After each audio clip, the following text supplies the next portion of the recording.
All right, recorded. What's up, guys? Welcome to Devil's Advocate. Today, I think it's going to be a good show.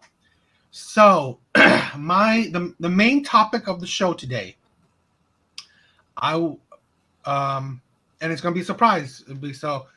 I want to do the image of the strong black women, right? The strong, independent black women. That is a stereotype, or I don't know if it's a stereotype, but it's an image, right? That is very prevalent. I mean, it's big. It's widely known, right? But I would like to add a caveat: the strong, independent woman, or in this case, right, more controversial, the strong, independent black woman is meant to be single, right? She is not she is not a type to be to fit with another man, or at least in a long-term perspective, right? That I don't think that they fit in long-term monogamous relationships, right? So that's what I want to do, because excuse me. I mean, I'm getting over a cold, so Me too. if I cough, excuse me for that. But why I want to do that? Sorry, it's gonna be annoying, right? With the coughing. Why I want to do that is because, like probably our last show with Keke Palmer. So, and there's been more. I mean, it's not like a whole lot of serious development, but I don't know if you know, her and her boyfriend, her baby daddy, are now broken up. Like a few shows ago, we were talking about how Keke Palmer put such a unique idea of relationship, or at least how she talked about, putting more effort into relationships.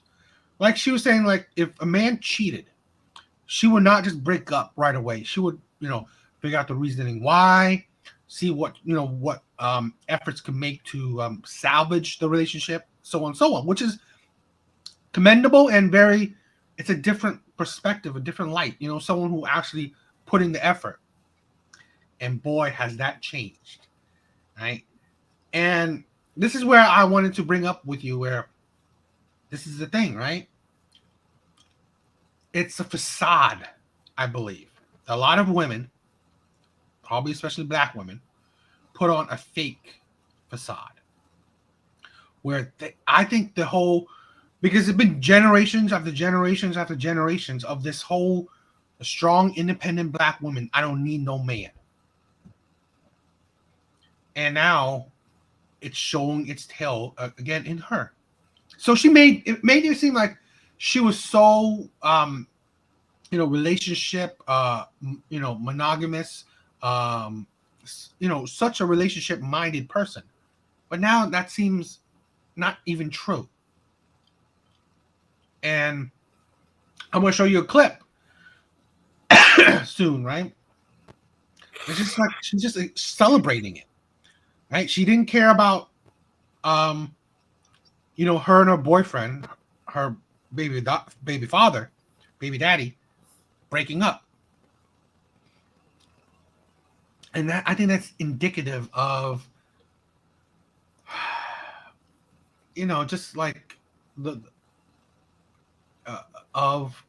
I think a lot of black women don't care. Like we said before, right? How women say, I don't need a man, I just want him.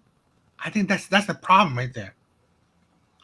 Where you just have such a mentality where, any man can be gone. I mean, here today, gone tomorrow. No effort, no nothing, right? Yeah, I don't need to try. Vows mean nothing and all that shit. And that's the problem. And that's the thing where you see statistically black women. Again, you guys can look it up. I don't have like sources like that, but I've seen it and I've heard it as well. That black women are the least married demographic.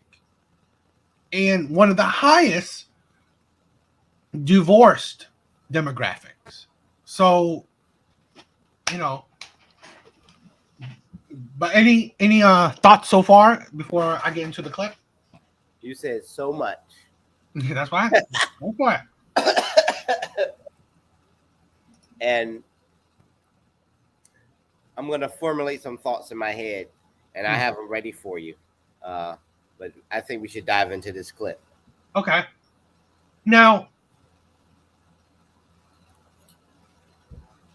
I think I just saw another clip, right? That I'm probably gonna put in first. It's not necessarily the Keke Palmer thing, but kind of goes inside, right? Let me.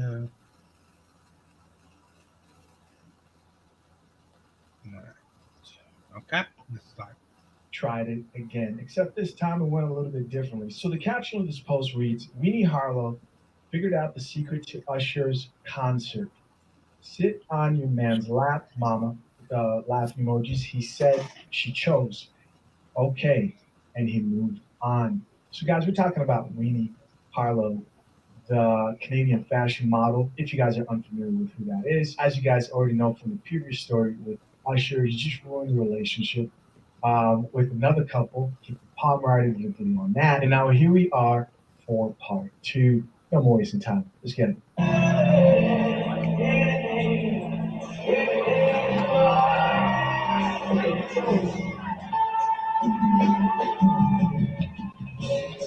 Yo, she sat on. Yo, were you able to see that clip well? So she sat on his lap. Her boyfriend's lap. So look, see that two exactly separate images, right? One woman having a boyfriend, baby daddy, didn't even go with him to a concert. Now another woman went to the concert with her man, and remember, this ball, right? My friend here said that he would let his girl dance all up on Usher, right? So, but here's a woman that is absolutely 100% respecting her man. She went to an Usher concert, and instead of, playing around with Usher, she just wanted to listen to him. And you know what? When Usher trying to, do part of one of the Usher things, take her up and dance with her, she found out would have been disrespectful with her man right there. So she just sat up and sat on her man's lap. The absolutely polar images of those, right? Now that was another black woman, though. Yeah, I mean, but I don't know her story, right? So I don't know if she was raised with two parents or whatever. I don't know, but still, regardless, these are two women that has two different perspectives, right? But one I believe is more rare than the other. And that's why this one is so much more refreshing. What do you think? I think we can only talk about what we see. So I get the comparison. Keke and her man broke up right after that concert. I don't think that, but I don't think that concert was the only issue those two had. No, probably not. I mean, we did talk about that. We did get an example, right? He, for a man that went to social media, I guarantee they already had a fight before that. He didn't want her doing that anyway. Because I was saying that in our last one, where no doubt they had an argument that he didn't want her to go out of that house dressed like that. And it only made it worse when he saw her dancing on Usher. So, I mean, yeah, you're right. Yeah. So we might be looking at two relationships at two different stages. You know what I mean? And I don't know what's going to happen. I mean, I think what we just saw is awesome. I think that was super cool. I like that. Yes. I don't know that. Maybe at some point in their relationship, Keke and her man would have done the same thing. But don't you think that, okay, that's not like, I think it's this. Here's my thing, right? And glad you say that because I think that is in a way very disgusting and irresponsible. Because you got to think about this. Yeah, maybe at some point in their relationship, she would have done that. But you got to think, why is it in modern day relationships that the longer the relationship goes, the worse it gets, and the higher level of responsibility you go, the worse it gets as well. Because she has a child with this man, so the thought that if you had a child, if you chose to have a child with this man that you supposedly love, wouldn't that mean that you entered in such a higher level of commitment that how could you respect your man less now than you did maybe at some point in the relationship? Maybe at the beginning. Maybe at the beginning, she would have probably done the same thing as this other woman did, right? Maybe you said that, right? Like you said, maybe another point. Why is that such a and again, this is not an isolated incident because many relationships happen like this, where you choose a man that, okay, to be the father of your child, yet you could disrespect him, could think that, oh, he's not worth anything. Because you think like this. How many women say, oh, this man ain't shit? Well, ain't that funny? Because you just had the child of an ain't shit man. So it just fascinates me that women can have children with men that they could say that this man ain't shit, this man is a terrible man, terrible father. All you could go down the list of insults and shaming. Yet, this is the man you chose to give the power of fatherhood to. I don't know. So that's an interesting point. I think people just pick the wrong people. Right? I agree. So I agree. But yeah, I think people just pick the wrong people. Okay. Yeah, let's continue. And maybe they should learn to make it work for the sake of their child. I think a lot of these couples should try, but you know, they weren't compatible. But that's such a cop out. Because like I always think that you were compatible before the child. You're no more compatible after the child. But all right, so here now this is something I would probably hear from you. Okay. They had a child out of wedlock. Yeah. So they didn't have a child based on how compatible they were intellectually or morally. No, they had a moment where they were like, yeah, we're feeling like it's time to do the horizontal polka. And they had sex and they had a baby. You know what I mean? It's like I always think of this, right? Now, this sounds harsh, right? Okay. But it does not make sense that women fight for abortion, yet you don't use it. It is ridiculous that see, that's what I'm saying. Like, you could say that, yeah, you're right. They had a baby out of wedlock. They were probably having a fun time and all that stuff, and just like, let's do it. Let's have a kid, or let's have a fun time, and boom, oh, I'm pregnant, and then let's continue keeping the kid. It's just, again, I'm pro-choice, but I mean, like, I'd rather a kid be born than so it's weird, right? I'm weird of that because I'm more like, you know, you do your own thing, but it's like I'd rather it's hard, right? The whole conversation is hard because I don't want, you know, children to just be, you know, wiped out or killed, whatever. But at the same time, it's still a right we have, or it's a right that women have. So I was thinking of this, right? Why have kids by men that you don't see a future with? Why have kids and put them into, because although it's not a direct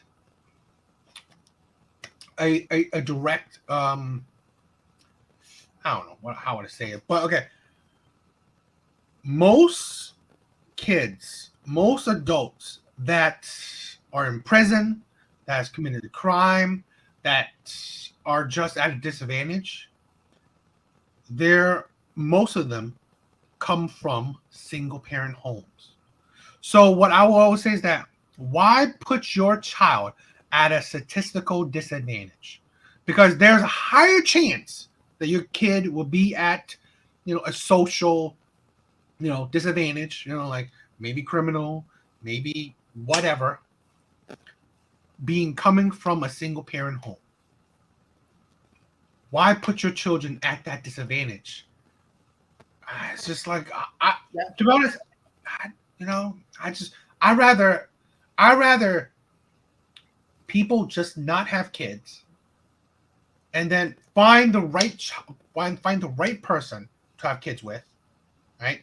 To marry, to have a family with, than them having a kid, and then father's not there, the mother's now by themselves, and now you're just now part of the statistic. So generally, I think that in the situation we're talking about, they're not together, but that doesn't mean that this kid doesn't have two parents. So let me switch. Let me take away generally. When we're talking about this situation, it doesn't mean that this kid is not going to have two parents. Keke Palmer's daughter, right? They have a daughter, I think it is. I don't know. They were together. They were going to take care of the kid, even though they weren't married. And now that they're broken up, I don't think that necessarily means he's out of his child's life. I just think that they're not together. Now that's still not the ideal situation.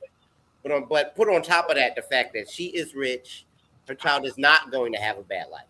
Now, if you're just talking about people in general making that decision, it's just my personal opinion.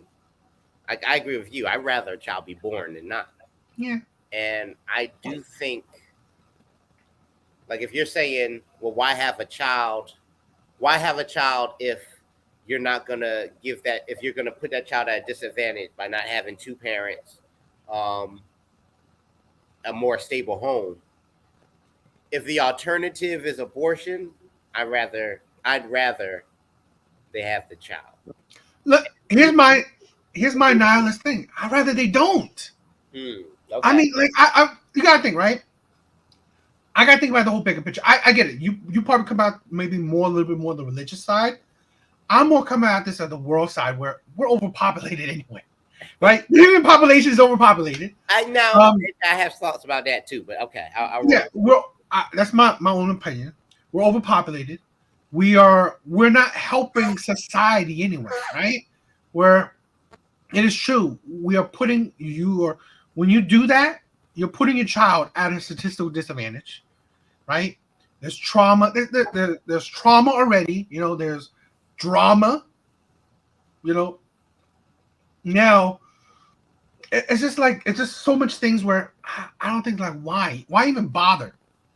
Because at the end of the day, a single mother is never all that happy, because you hear it so many times, and I've seen it through social media and stuff too, how single mothers complain about their life anyway. Yes, they're happy about having a child, but at the end of the day, I always feel like some people don't need to be parents. They don't, especially when they're not ready, when they're not mentally ready, when they don't understand the responsibility of it. Here's my thing, right? I've said it myself, where I don't want a dog. I do not want a dog. I do not want a pet, because I believe taking care of a life form, a pet, requires responsibility. The paying of, the doctors, the paying for toys, paying for grooming, paying for food, paying for taking time to play with it, taking time to go out and take on walks, taking time to clean its poop.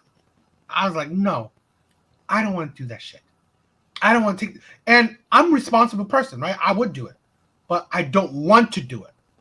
I see the responsibility, because, like, hell, I've seen so many dog owners to just let their dog just poop wherever, and don't even pick it up. So poop wherever that. It's your responsibility to do that shit. You are supposed to pick up that shit. This is where I see that I know the level of responsibility when taking care of another life. I don't want to do it. Here's the thing where so many people do not understand the level of responsibility of taking care of a child. You're not just feeding it. You're not just putting a roof over it. You are trying to produce a stable human being, a productive human being for society. That is the biological kind of factor in it. At the end of the day, human beings produce other human beings so they can, again, help the functioning of society. Although it's not 100% where, children of single parents are killers, but there is I think an 80 to 90% that killers are from single parents. You gotta think where you don't understand the psychological effect that you may put on a child. Because you're right. Let's say even this situation, Keke Palmer, right? Although her dad is in her life, I don't even know if it's a girl or whatever, right? But although the dad is in the child's life, we do not know the psychological impact that separated family dynamic can affect the child. Because we've heard how many celebrity children become addicted to drugs, go to jail. They're no different than regular people, right? Be all these troubling kids. We've heard so many rich people, have troubling youth, So that's what I'm saying. We don't know. So I was like, we as humans want to do or as parents want to do everything we can to hopefully produce a productive child. So to doing something that you don't even if I gave my child absolutely everything I could give them, that's still not even a guarantee that they will be good productive adults, right? So imagine that you don't even give them all that you can. That's even less of a guarantee of them becoming good adults. That's the thing where I think I see the selfishness of it, right? And that's why I said abort it. That's why I mean, it's, as cruel as it sounds, it's that's what I'm saying. It's we have that right. Women have that right, then just use it, because I don't see you as being good parents. I technically don't view single parents as the best beacon of parenthood, in my opinion. Well, the best situation for a child is to have two good parents. Agreed. And what was I gonna say? Dang it, Dan! I was gonna say something. I had it. It's gone. Well, I think where we disagree is, I mean, I agree with you, right? That it's better to have both, for a child to have both parents. They're at a disadvantage if they don't, but that's something we need to figure out before you wrap it up. Agreed. Or don't just have sex with anybody. Yes. Just any rando. You know what I mean? But if once that happens, see, it's not like you said, I don't want to own a pet either for the exact same reasons, right, as you. But I haven't accidentally adopted a pet either. It's not going to happen. I have to go out and get a pet. But if you're single and sexually promiscuous, you might. A guy might get a girl pregnant. A girl might get pregnant, and now you're stuck with. Now you have a child. I would rather once it starts. It's just my personal belief. Once it starts, well, you've started the process of creating life, and I don't think it's a better option to abort that life. I think it's a better option to decide not to do the things to create in the first place. But once you've done it, if you can give birth, give birth. You know what I mean? And and yeah, it's not going to be the best situation for that person, but I don't know. My personal belief is that life is a gift, and even if it's not the best life ever, it's better than no life at all. But even that aside, um, I just think that like every time I'm about to say something, I forget what I'm about to say. You take over. I'm gonna get my Ah, thoughts together. Well, you know what? While you think about it, let's move on to the clip at hand.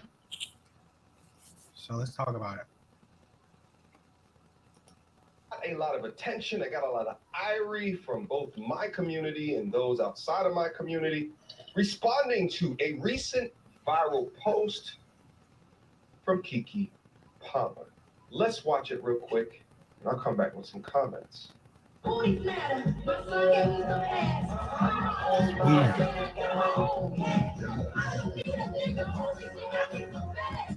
Hey, Keke, listen to me. Shut the up. Now, let me pause the video right here and just say, I know that's a little bit off brand. What you guys are used to. Probably in this video, I edited out the F-bomb, but on Instagram, I left that sucker in. Because that's what I really felt like at that particular junction. And I'm going to talk to you guys why I felt like that at that particular junction after watching this content. But let's rewatch it just to make sure you guys understand kind of what is going on. I want to make sure that we are on the same page. Okay, let's listen. Now, she said right there, I cut it off a little bit. She said, little booties matter. Okay? Let's keep on watching. My son gave me some ass. There's a bunch of readers down to the comment section like, oh, is Keke Palmer incestuous? That's not what she meant by that. She didn't mean like give me ass from my son in a sexual way, you heathens. What she meant by that is I had a baby, therefore my ass got fatter. Okay. It's generally what happens because they gain weight. Oftentimes when that happens, it also goes down into their stomach as well. But this is such a stupid line. Like, my son gave me some ass. It's like, it's fucking stupid. It's just. I get it. It's a rap. I mean, I know, but it's so poor. But that's another conversation for another day. Let's continue to listen. I'm my own boss. Uh-oh. Bunch of people down in the comment section was like, oh shit, I didn't know Keke Palmer, let alone did music, but was also feminist. I'm a boss type-ish. Well, she is. Let's dig down deeper and further. Pause. And I got my own cash. Okay, she does. I don't need a ninja. Now, mind you, this video right here was filmed at what's called the Broccoli Fest. You can look it up for yourself. There's an assortment of artists. Keke Palmer was one of those artists. Now, this comes about a week and change removed from the viral video with her and Usher, her going up on stage, cheeked out, hugging and loving and kissing up on Usher, while her baby daddy sat up at home and took care of the child. Him then talking specifically to the issue that he had with her. And I talked to you guys, like I think he did it from a weak beta male position that really had no value in it, but that's what he chose to do. So he's gonna live with those consequences. So she is now coming out with these particular lyrics as a show of solidarity for the sister code, but we're gonna break it down just a little bit more. Only things I need's a bag. Does she say anything else? No, she says nothing else, and then I get into my comments. Also, I forgot to point out right here, 70% of Black children are raised without fathers. This is why. And I think that this statement right here couldn't have been more accurate. And listen, before I go in, yes, I do understand the context of her playing a character from a show that aired like 4 or 5 years ago or some bullshit like that. But let me tell you guys that it doesn't matter. Nor do I care? Why? Is the show's character on the back of the concert screen? Or is it Keke Palmer's name? It clearly shows Keke's name. So that must mean to me that this is a component of her brand, her feminist ideology, her lack of care of black male image, her lack of care of family image, that she is associating these words that she changed, by the way, in order to continue to jab at her baby's father. I'm gonna be frank and honest with you guys. Watching this type of content come from black celebrities is so disappointing, especially black celebrities that had a background like Keke Palmer. See, if this shit was coming from a Sukihana, for example, ain't really not much I can say about that, because all she's seen is struggle. All she's seen is trauma. And it just oozes out of her pores. But when you have a child actress that grew up performing in Nickelodeon, who is often thought of as the darling of black female media, continue to propagate these ideas of boss bitch, these ideals of I don't need no man, these ideals of fuck it, it's Father's Day. Happy Father's Day to me, even though I am of an XY chromosome, is absolutely the most dastardly shit that we have going on in our society today when it refers to black culture. Please name for me any other race on this planet where the women consistently, over several decades of time, continue to destroy the image of their counterparts. You guys could watch MTR, right? I love this guy. He's a guy I follow. He's an amazing guy. He's an amazing creator. Before I want you to get I want to get your take on it, right? This is again why yes, I'm not black. Surprise, surprise. But why I support black men, why I talk about black women, why I am trying to I'm purely actually just giving a voice to men in general.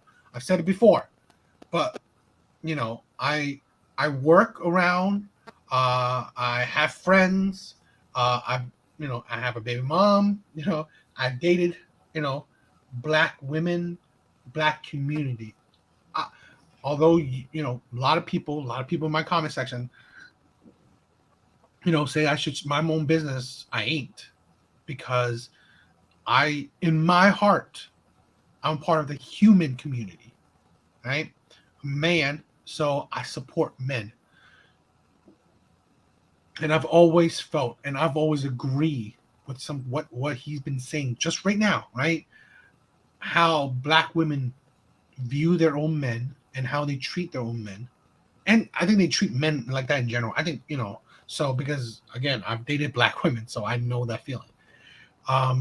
But yeah, things he just said is one of the reasonings why I make the content I make, and I want to support in giving voice to men. So, how about let's have your thoughts. Woo. Okay, so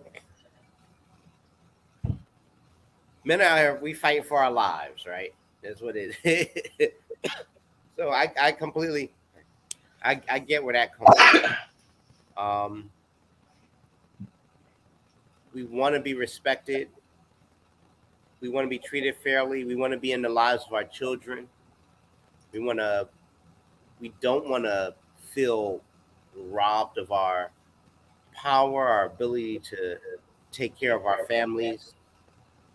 And when you see material like Keke Palmer's performance just then, you feel a man can feel disrespected. I get it.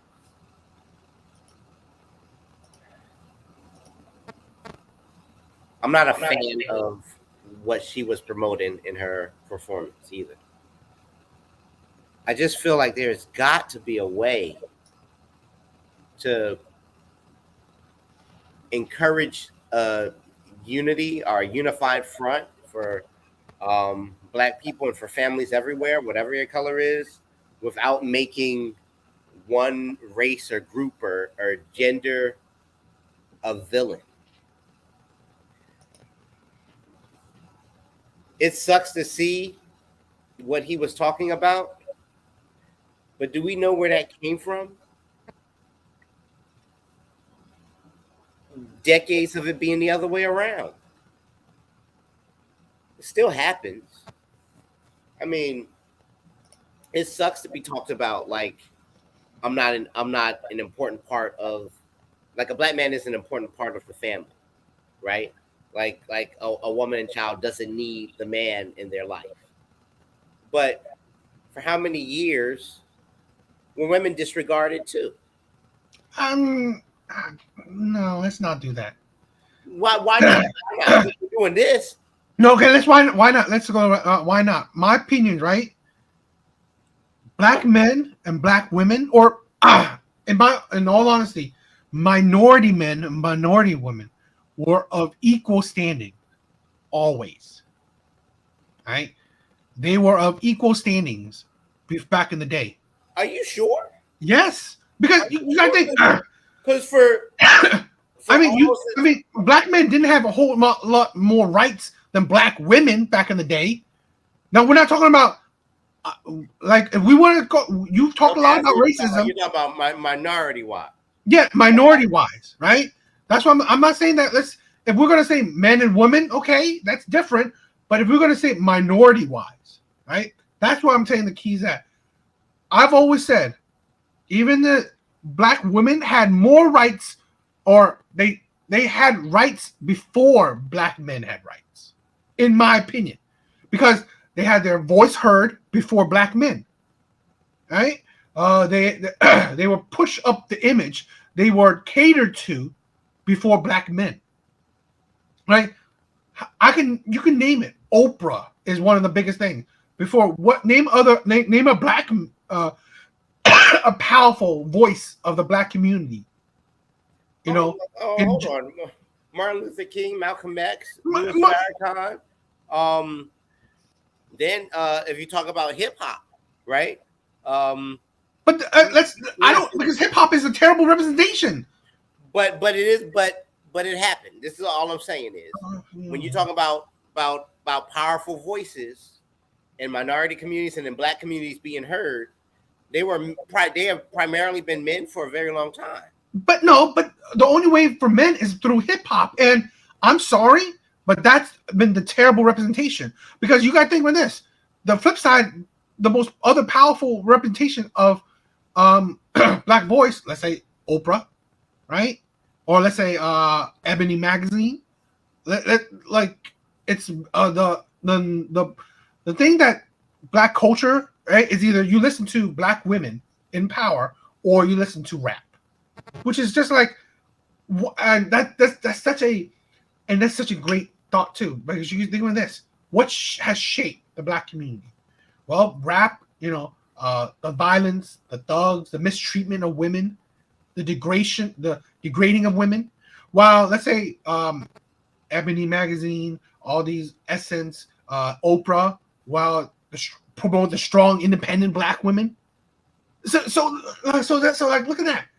Those are the influences of Black culture, and I think that's what I'm saying. You don't have the arguing. I'm not arguing that you're wrong. I'm saying that, all right.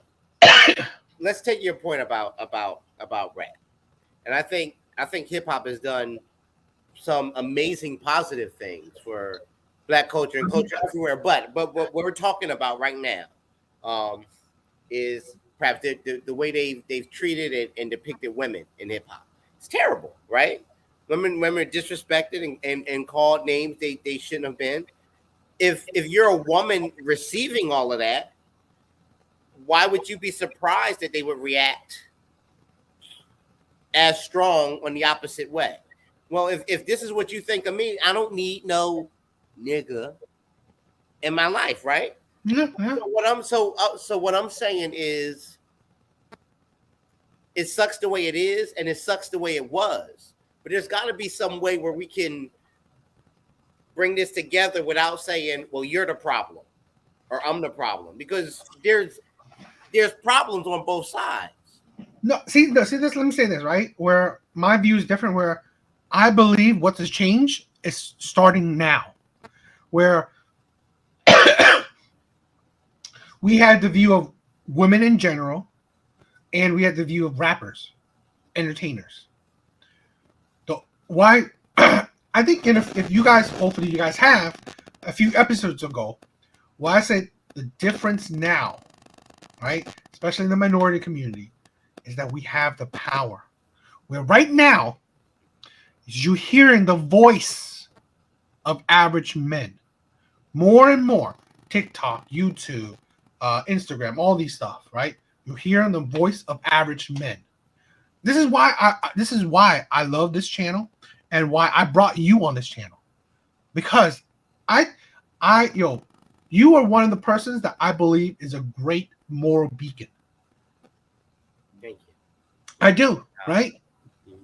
Although you blue pill, but I do not question your morality. I would never question your character. And that's the thing where I think right now is what's the change. Is the problem is that in every culture, just like you said, right?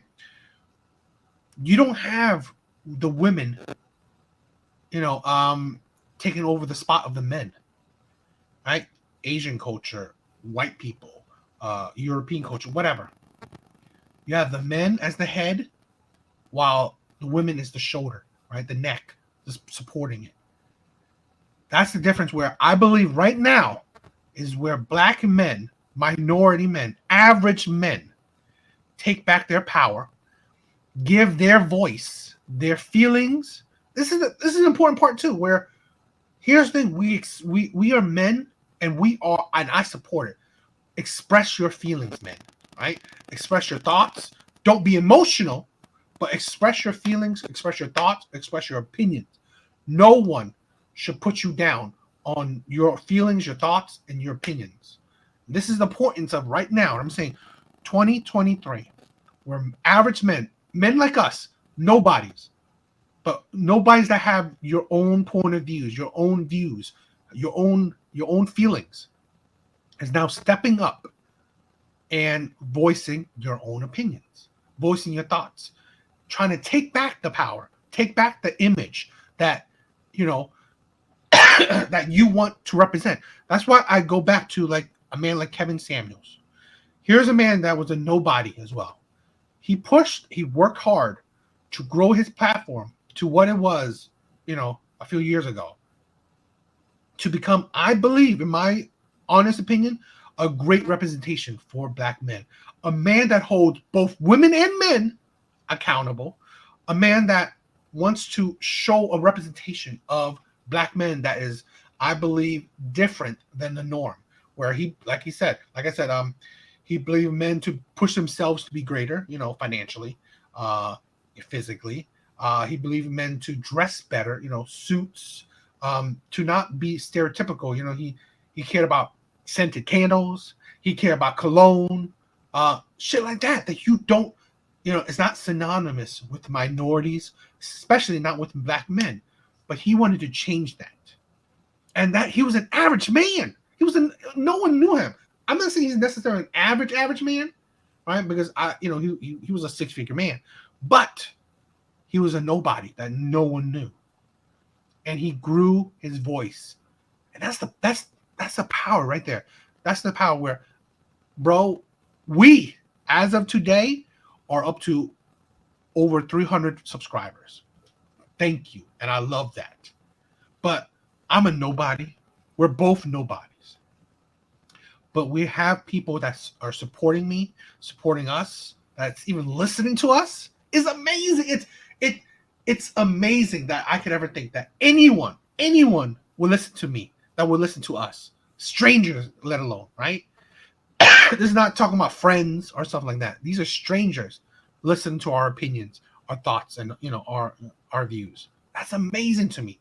But that's the power I'm talking about right now, where I believe that is the change. I believe that will be the change of the minority community, where black men take back the power that was stripped from them and given to the government. Because black families were stripped of the power, so stripped of the men in the family, and they gave the power to women. So the government was the father of the household, while the single mother now was, the wife, the mother of the household.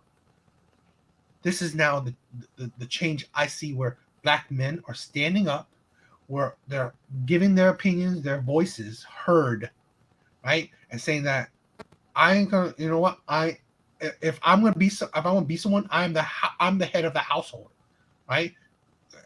And where this is the thing where men fight back, where they're putting women in their place, and women are in the place is that you are the helpmate of your man.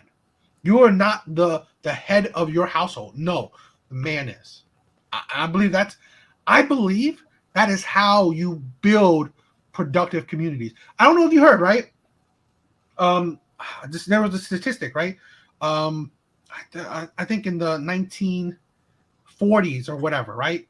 Poverty levels were for minorities were in the 90s, right? Minority communities, they were in the 90s. But, right, it dipped 1960s, where still, there was still a lot of racism. Poverty community dropped to in the 40s, right? And then now in later years, in the 2000s, it's gone up again. I think, in my opinion, the key difference is that it's the building of communities, but it's the erosion of communities over time, right? Through the 60s, I think before all the destruction, thanks to the government, right, breaking black families, breaking communities, right, where the men were the head of the household, they had true black community, right? I believe that's why that you had the end of, because again, two income families is better than one, and all white families knew that, right? They knew the process of you have to have at least, whether, well, even if it's not two income families, but it's two partners, right, making a family work, not just one person, right? One person taking the load of two is never going to work, or not never, but it's rarely going to work. So I think that's the differences. So here's how I think. I agree that if more men are trying to get their voices heard, we're hearing the voices of more average men like us, right? There's a level of responsibility that comes with having your voice heard. I think if you get a chance to speak, and I'm not saying this what you're saying or anything like that, but if you get a chance to speak and the only thing you say is these women are all messed up, it's corny, but you know how they say you point one finger, there's like 3 or 4 point back at you, right? There's 3 point I back get at it. you. Yeah. I think the way to really make a change is to start with yourself. I would say, for instance, have less sex. We always talk about right. I'm just straight up. Have less sex. This is not easy to do. I understand. I am a man. I get it. But we always talk about how the woman has the power because they carry a child, right? Families come from in them. It's magical. It doesn't happen unless you give them your seed, right? And we aren't making good choices because you see a beautiful woman on and just as quick as I'm in there, I'm out too because, or I'm stuck with a child if I have any kind of like self-respect and responsibility. before you do that, why don't you build yourself up into a better person, make better decisions, become someone who's desirable, because we also talk about how the ratio is such that there aren't that many high value men, and there are a lot of high value women who want those few men. We talk about becoming a high value man. You talk about doing that. I think, and I know we talk about how much money plays a part in that, and fitness. Just becoming smart and responsible and making better decisions, having more self-respect, makes you high value. All those other things, I think, come with self-respect. A self-respecting man is a hard worker. He's not someone who's impulsive, right? So he's not going to go after the first tail that he sees. He's going to be careful and make a better decision. And now you're a more desirable man, and you're a more respected man. And no woman's going to say about you, I don't need him. So I think you get a better result by encouraging men to make better decisions. We do have power as far as creating a family. We can decide to create a family or not. And if we are just very careful with that decision, we make ourselves a man who's capable of taking care of a family, then we pick the right woman, when we run into issues where, we're disrespected. And the discourse is less adversarial. I guess that's the other thing that sort of bothers me a little bit. Sometimes it's a very adversarial discourse. These women out here are like this and like that. And women are like, man, these niggas don't care about us, and I don't need them. And you can't have a family when both sides they don't like each other. That's crazy, right? So I just feel like there's got to be a way to I want the same result you want, but I just feel like there's got to be a way to get there that's a little bit different than what we've been doing. So I'm not endorsing what Keke Palmer's rapping about. But I would encourage men to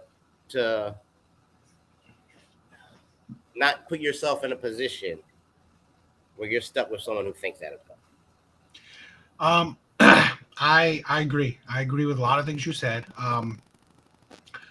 I want on this channel to hold everyone accountable for their actions, right? I'm definitely a promoter of men having discipline. Sexual discipline is very important. I believe that men improving themselves is so much important. I always say this, right? I always think that high value men is rare, and it's not every garbage man can be a 6-figure man. But, and I believe high value man is just money, but a lot of men can be good, decent men, and good, decent men could still make a good, decent amount of money, right? You can make a good amount of money, 50K, 60K, 70K, right? Still not high value, but still a good, decent man with a decent amount of money. And having discipline, having boundaries, having preferences, right? Having value in yourself, and then vetting women better is something I promote and I encourage, right? Now, I would say the difference is, and this is why I love my ball hair being on this channel, to keep me grounded, because in essence, I think a lot of things are women's fault, right? Because I've always said, right? I think women have the power in society. I think women have more power than men in society. So why, in essence, I view, things are women's fault is because when you have the power, you have the responsibility, right? When shit happens, well, I'm gonna blame the captain. I ain't gonna blame the crew. This is how it is. Because if you blame the crew, well, you don't know which crew messed it up. but you definitely know the captain wasn't handling his job, right? Because at the end of the day, if your your employees weren't working right, well, it's the boss's fault, right? He wasn't handling the ship well. And for years, we had women as the head of the household, right? Men are now wearing sight. So, so I blame women, right? And a lot of things I say it's women's fault, or they're the root of a lot of the problems, right? But again, that's why I like you here, that you keep me grounded. Yeah, I definitely agree that although yes, women are the root of a lot of problems, men are not blameless, right?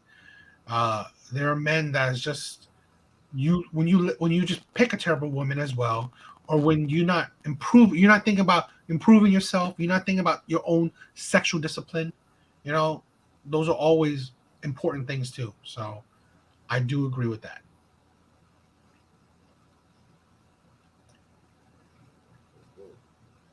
Yeah. I want to do another one but see, that's the thing where I talked about, although yes, men have issues too, but right now is that, you know, having women are, I believe, the head of the society right now. They're so important, right? Because the highest consumer, right, are women, right? So companies bend to them, society will bend to them because they are the ones who pretty much, you know, make the money circulate. So at the end of the day, that's why it is society is what it is. And I think one of the things is, you know, the strong, independent women, and why. Here's the thing where men should take back, where they put women in their place. You know, that's the thing where I see it. You know, and that's the thing where here's a. Have you heard the clip of the woman who got arrested in Dubai? You didn't hear it? Mm-mm. No, Let's check it out. Dubai. Okay. Yeah, a black woman got arrested in Dubai. So then check it out. This is the strong, independent woman.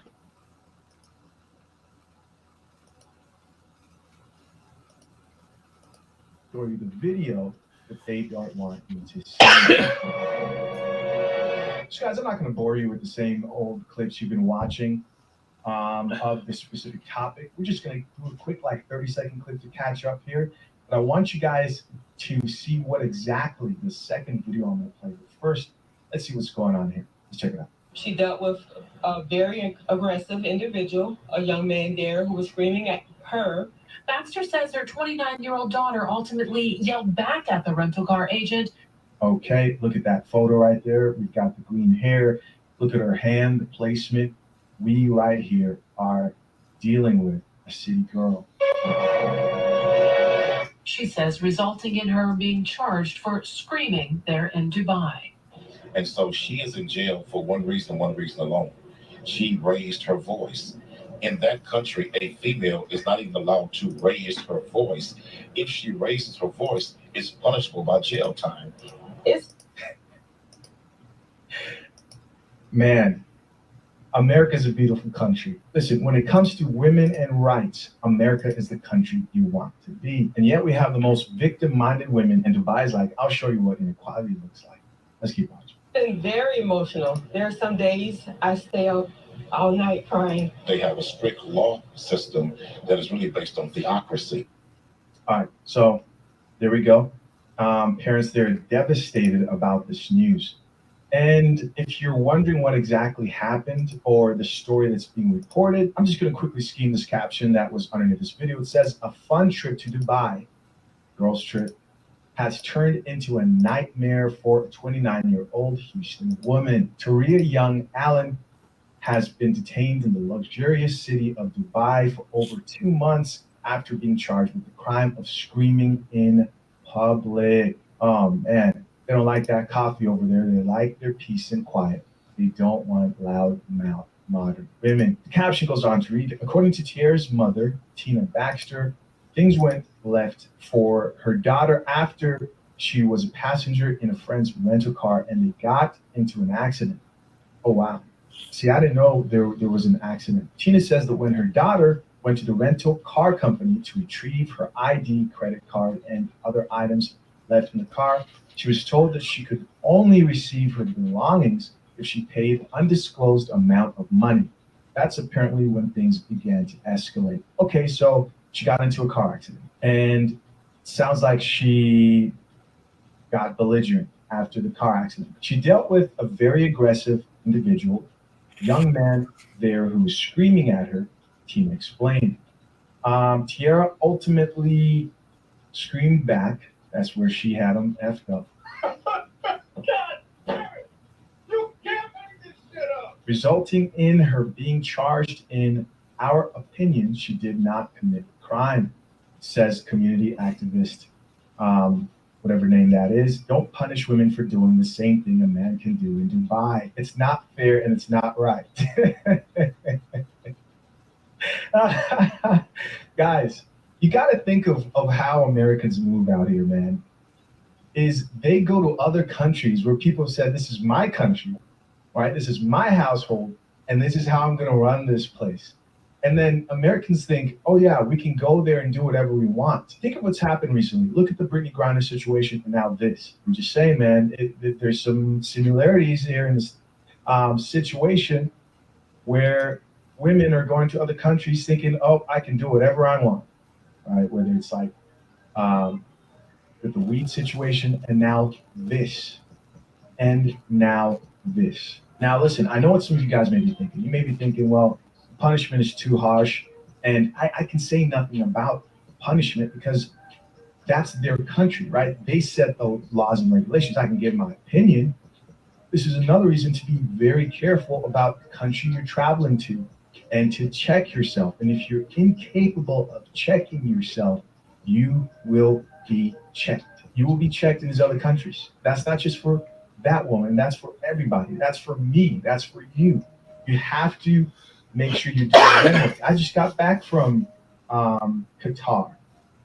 I was there for a little bit on a layover flight on the way to Zambia, where I proposed to my fiance. You guys know the video is out where I told you guys I got engaged over there in Zambia, right? Introduced her to my traditional family, met the grandparents, this is and that. And when we were over there in Qatar, it wasn't like being in a crazy American. Oh, before I want to do that, our boy's not gonna watch this, but I wanted to mark it where I congratulate one of our good friends. That's right.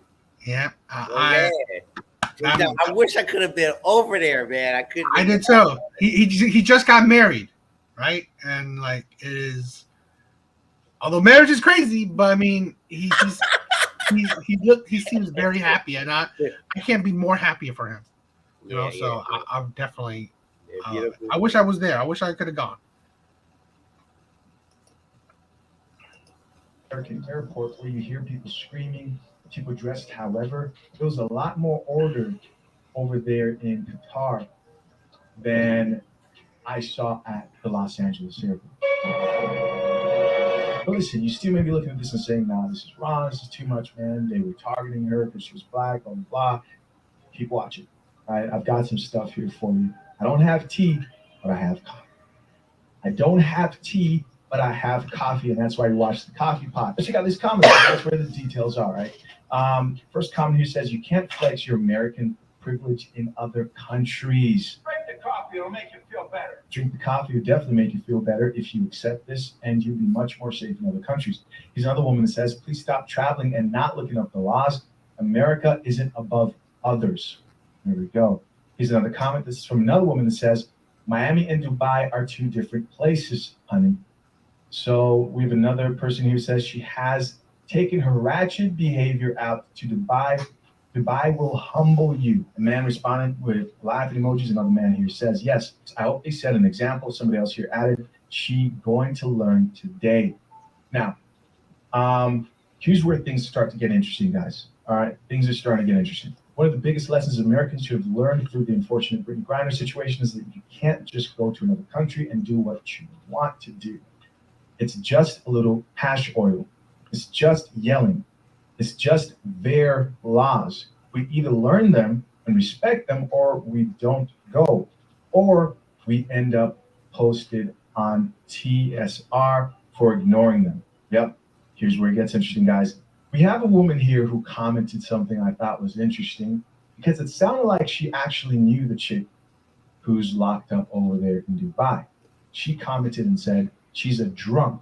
She did the same in Puerto Rico, got us all kicked out of our Airbnb. Okay. Now I'm thinking, I want to know more about the situation. Another guy responded back, and this is why the comments are so cool, man. You get to learn stuff they're not going to post because they don't want to paint her in a negative light on the shade room. So a guy responded back to her and says, oh, wow, that's deep. And she went on and added more and says, yep, she drives a semi truck. She got her and her ex fired after she was drunk driving and put her hands on him. Her mom knows how she is. This isn't the first time. It says thing, but I think it's supposed to say time. And so this chick is known for drunk driving, which leads me to assume that she was probably drunk driving in Dubai. Probably tested her, found out that she was drunk, and the lashing out was part of her drunkenness. And you may think, well, she was drunk. Before we continue, let's get your kind of your thoughts. Absolutely don't go to other countries and think that you can do whatever you want to do.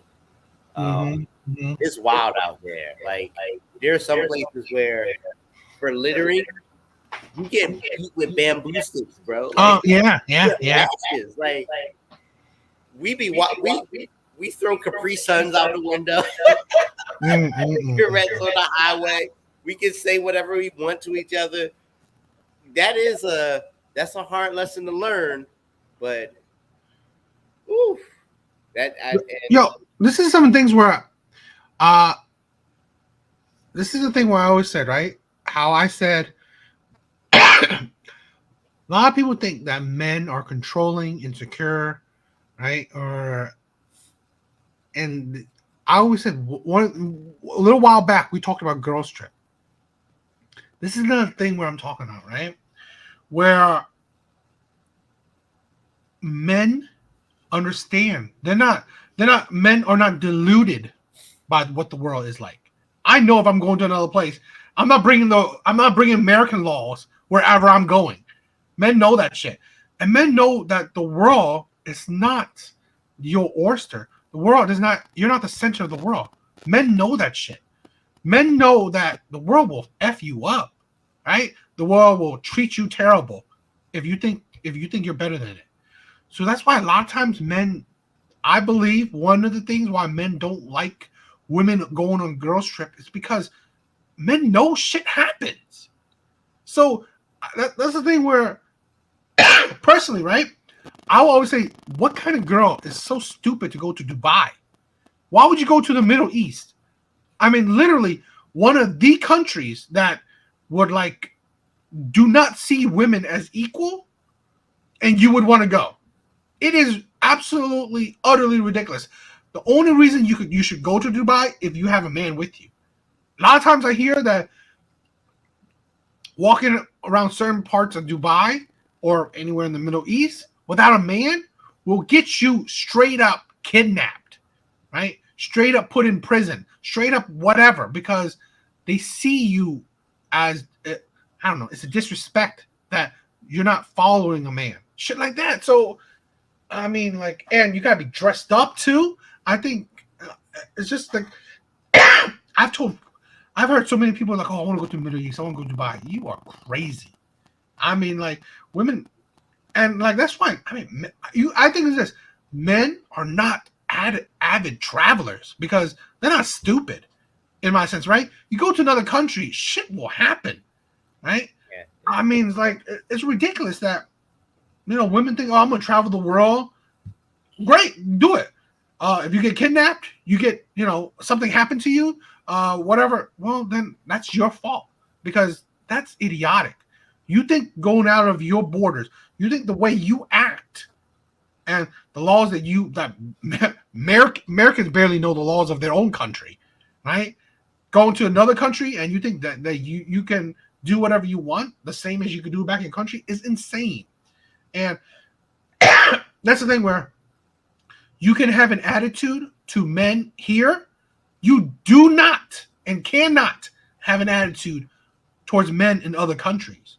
Because one, it's either against the law, or two, men will straight up murk you, right? They will do terrible things like, the R word, trafficking, you name it. You think men is gonna what? They think, because like when we were talking about like how nowadays men are like they're fighting women now, right? If you touching a man, they're gonna fight, they're gonna touch you back, right? You imagine that men in other countries who don't even view you as anything special, as a foreigner, they will think even less of you. Yeah, that's scary. I mean, and I'm someone who wants to travel, but you just gotta be smart if you're gonna go to, especially a Middle Eastern country or city. You cannot like act as if as if the laws don't apply to you outside of your country, because it's unsafe, like you said. It's unsafe. People have completely different views in a place like Dubai, and they don't view foreigners, period, as equal. I don't know to what level. I mean, except for the fact that it's a tourist spot and we're bringing our money. I don't know to what level they very much like us even over there. Because a lot of our ways are disrespectful to a lot of their traditions. Yeah.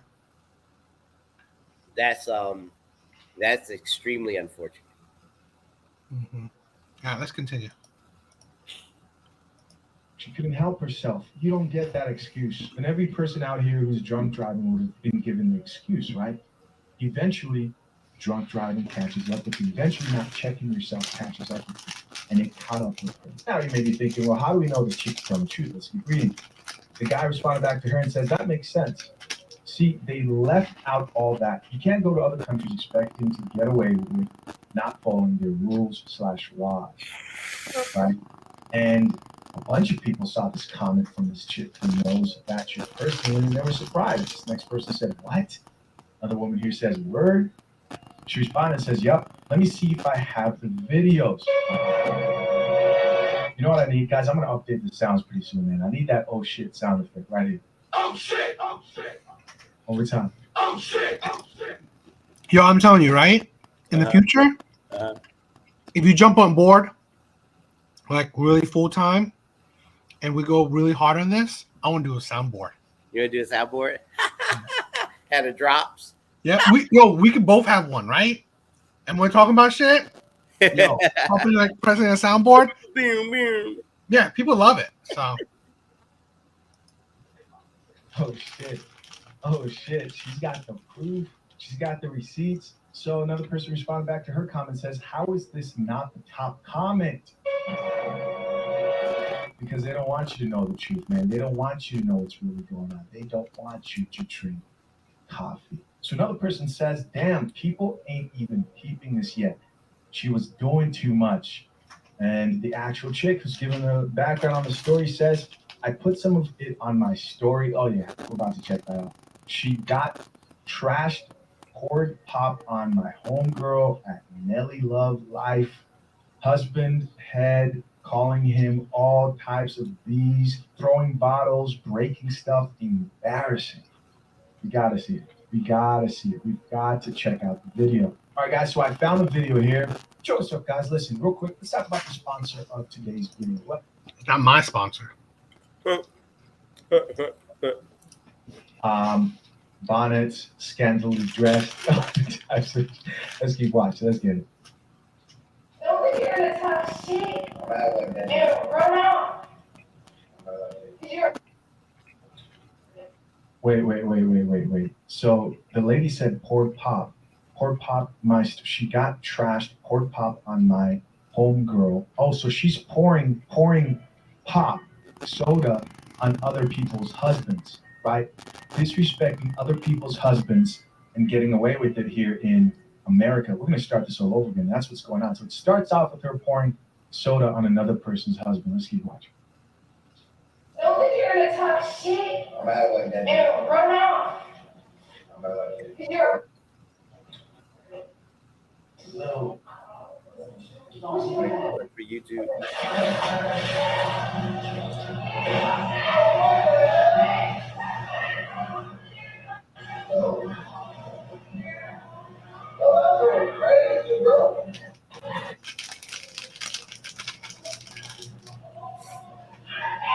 Why isn't the shade room posting this? They don't want you to drink the coffee.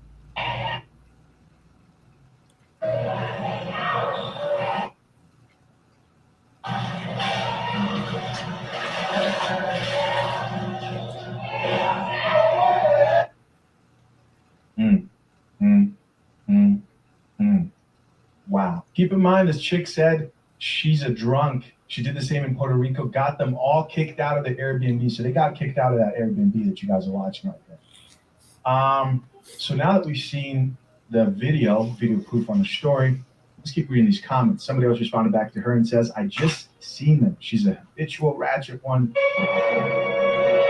Wow, ... But all the other ones who are just like her will remain here in America and complain how she was treated unfairly. They don't get it. All right, we don't need to, talk about the comments. That's his video. So this is what I'm talking about, right? The strong, independent woman that's disrespectful towards men, right? Woman that has she's 29, a young woman, relatively, that has poor view, poor view of men, disrespectful towards men, ratchet, right? Ghetto, right? Disrespectful. It's just, this is the thing. And she is not a monolith. There is plenty, I believe majority of women are like this. Attitude filled, right? Don't need no man. Boss B, like the strong, independent women. This is the thing. This is the thing right here, where this is why, my channel is like this, where I'm fighting against this attitude that modern women have developed, where this is the thing, where it's great that you could disrespect men here in your own country. You do that outside the country, you'll see what men here are holding back from, right? Men here, we're holding ourselves back from that disrespect. Men over there, right, in other countries, they do not hold back from disrespect. And she just got that, right? That's the thing. That's the flip side, where men here, because that's why I said it, we don't have the power. Men don't have the power. And that's why I said the things I say. Because a woman is allowed to disrespect a man here. Because the laws, the societal views of it, because men are less than women, right? Any man that touches a woman, even though he was abused, disrespected, whatever, verbally abused, even physically abused, he's still in the wrong if he defends himself, if he retaliates. But in other countries, they don't view their men like that. The country does not view that of their men. Society of other countries do not view that. You disrespect the man. Men who provide for the country, men who, pushes the country to function, they value their men. So, I don't know. I do not believe that the majority of women or majority of black women are like that, are accurately represented by this one. I think women like her, yes, they exist. Yes, there's more than a few. I think they are a loud minority. Could be. You know what? Could be. I think they're a loud minority. Being hopeful is a good thing, I guess. Huh? You being hopeful is a good thing. I know plenty of beautiful black women who are not like that. I That don't know. I do, and I'm not taking anything back about what I said. You can't go to another country and just act however you want. Women are not viewed as equals in places like in the Middle East. I don't subscribe to their views. I don't think they're right. I still think that a man putting his hand on a woman is reprehensible, and that men should hold back those kinds of actions. But no, they won't outside of our country all the time. Um, but just like those women are a loud minority, there's a loud minority of men. There's enough of them here who will not hold back, or who will act like, you know, idiots and do some of the same reprehensible things that are allowed outside of the U.S. and get away with it. Either way, that kind of behavior that shouldn't be acceptable here is definitely not acceptable there. So.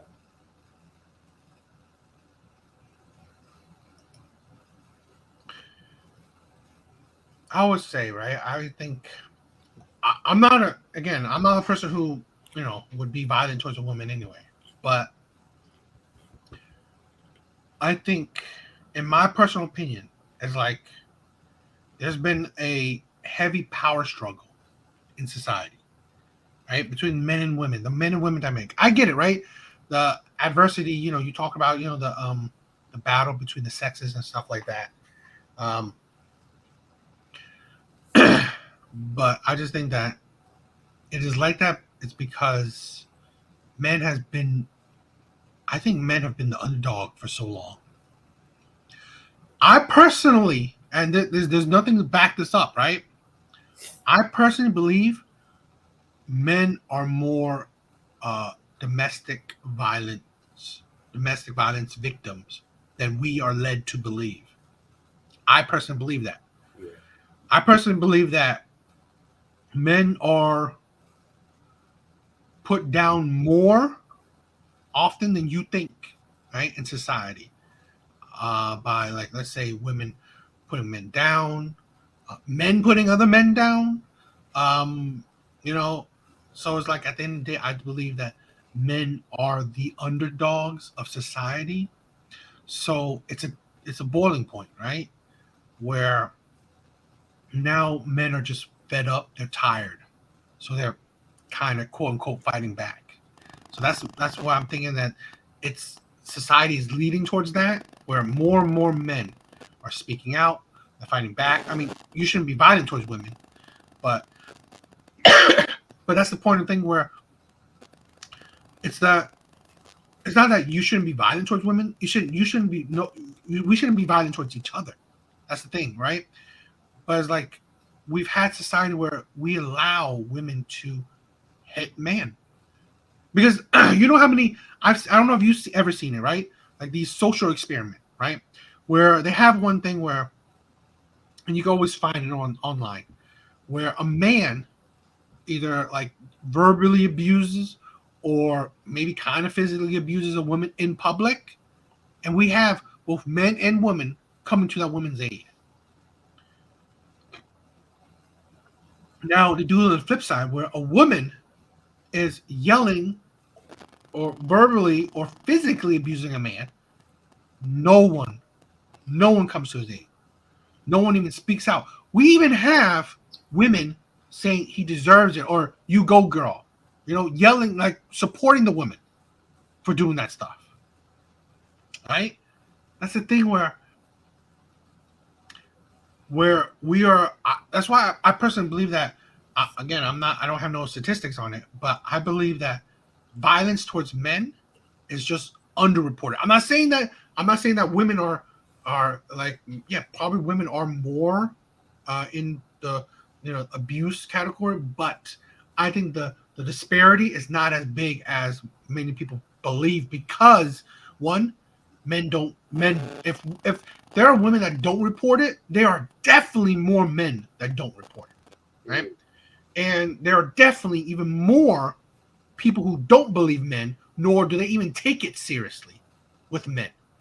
So again, I'm not trying to say that women are not highly victimized, but I'm saying the disparity is probably not as big between the sexes as statistics as laid out. But that's my own anecdotal uh, you know logic. But but I see that with society where we allow, or it's fine, or it's ignored that women are abusive towards men, but we definitely, in public society, we definitely won't allow men to be abusive towards women. So that's, I mean, it's my own logical deduction from that, but that's why I always feel like at the end of the day, it's men who are struggling more, just in society in general, right? Where because men are just at the bottom of the total pole, right? We probably have like average men and just average women, and then rich women, and then rich men, right? But average men are still at the bottom, even though average women are not at the top, but they're still above men. Yeah, because I think abuse centers uh, um, geared towards only men, I think there's only one in all of the country. While most abuse center, which is geared towards women and children, which they don't really allow men in, right? They don't really cater towards men, are all over the country. So the thing, that's the thing where people say like how men are the CEOs, they're the presidents, they are the top money makers of the country, right? But they're also the ones who die the most. They're the ones who are the most homeless.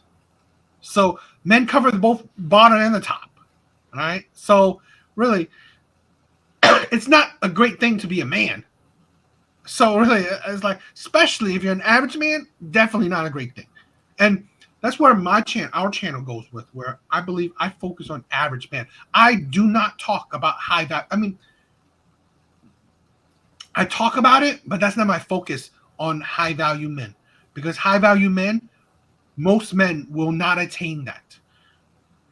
The most men will be average men. Average men will most likely make 40 to about 70K a year. And that's it. You're not going to go above that. That's it. That's most men. Most men will make that. And I perceive high value men are the men with the most clout and the men with the most money. Most men don't achieve that. So I don't talk about high value men, really. Not by much. My focus is more on average men. And that's why my my argument is more geared towards average men, where average men are the ones who are suffering and have the power, the imbalance in power. So, can we pause for a second? Yeah. Well, you gotta do something? Yeah. Okay, I'll talk. I'll be right back. I'll talk. But yeah, that's where I want to, make that a point. Do like intermission, because I can't pause this thing. This is how it is. But I want to really show that the channel, right? I'm very I'm just very happy about what's happening with the channel. Okay, so that's where my thing is, hitting over 300 subscribers. I can only say thank you. Thank you for the support. It is, you guys don't know how much it means to me. that I'm, you know, I have this much support from, you know, from people. I've always said it, like I'm a nobody, right? So for people to even bother to watch my videos, it's amazing. It's amazing. A lot of things, right? It's weird that like I just want to where this is the intermission where I want to talk about like I get comments and stuff like that. Like um one of my recent popular videos, which you guys should check out. Uh this one is women have destroyed chivalry and the nice guys, right? One of the um you guys should check it out, right? It's one of my most popular videos. But I just think these comments are hilarious and silly. But anyway, let's get back to it. You good? Yes, thank you. So we were talking about I agree with you. Like domestic violence when it comes to men, I'm absolutely certain it's underreported.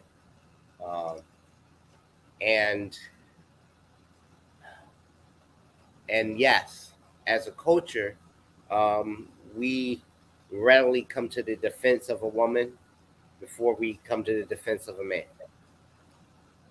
And while it's far more lopsided than maybe it should be,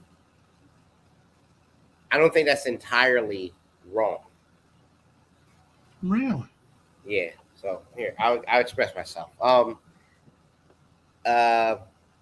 When we talk about men and their role in the household and in society, we're providers and protectors, right? That's really our job. It is what we do.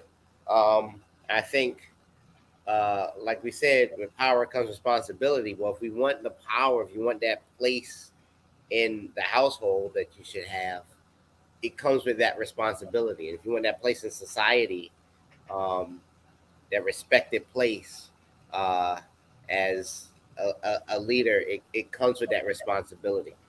So I don't think it's wrong that men should be expected to step up to defend a woman in trouble. No, that part I agree with. I'm not saying that. It's a shame when a man is victimized, and no one comes to their defense because they don't respect the fact that that does happen to men. But also, there are still present day examples of men taking advantage of women, of men not checking each other.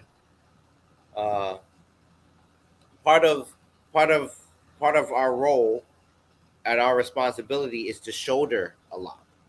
If you're gonna shoulder a lot, you're gonna have stuff on top of you. You're gonna have your woman and your family on your shoulders. Because you're gonna carry that responsibility. So I don't want. So it's a shame when men in society think that they should. Here's what I'm getting at. I saw a video not too long ago on Twitter of a woman who I guess did not respond to a man's advances, or maybe gave a tacit response. I could probably find the video pretty quickly. And he yelled at her, and he called her names and made threats at her for a long time before anybody else got involved. Eventually, police showed up, but she stood there and was just and this man just poured it on her. Wait, was it from was she in another country? No. Oh. Okay. No, she wasn't. She was here. And as far as I could tell from the video, I don't know what happened before or after it, but as far as I could tell from the video, because during the video she was ignoring him, and all she did was not give him time. And so I guess what I'm getting at is there is, to an extent, we need to be okay with being, I'm going to say, bottom of the totem pole. And here's what I mean. To an extent, a gentleman, the head of a family, they put others first, right? So I'm not talking about accepting disrespect. I'm not talking about letting people take advantage of your rights.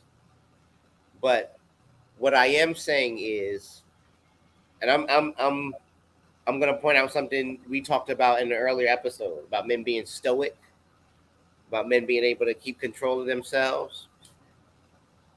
I see often like emotional, like a lot of things that give us a bad reputation when it comes to women. When it comes to domestic abuse, men losing control of their emotions, men reacting violently because they feel they were disrespected, men mistreating women. That's why things are like they are, right? That's why we rush to a. That's why domestic violence for women is more reported, right? Because a man is stronger, and when he loses his temper and it happens, it makes us all upset, right? Because a man shouldn't do that to someone he's supposed to be taking care of. One man does that, it makes all of us look bad. So I guess what I'm getting at partly is we need to be ready to check each other. We need to remember to remain disciplined and keep our emotions in check. And to an extent, it's I think it's a sign of masculinity to be willing to, I don't know what the word is, to not have to be upfront. Being ahead doesn't mean being upfront and getting the attention and getting all the benefits without any of the responsibility. Part of our responsibility is to help and support others. So when we talk about like our place in society and the average man being at the bottom, no, man, we should not accept disrespect. We should not accept being treated as less. But we should also be disciplined enough not to just want power over a woman or more attention. Just demand respect. That's all. That's all. Just demand respect. Just demand that your opinion be respected. But what else are you going to ask for other than that? You said a lot. You said a lot. Okay. Let me unpack what I could unpack from the things you said. So let's say this, right? It's hard, right? It's hard for me to agree with the men should check other men. Now, I do think men do, but do I think men should? I don't know. You should watch my videos too. You should watch it too.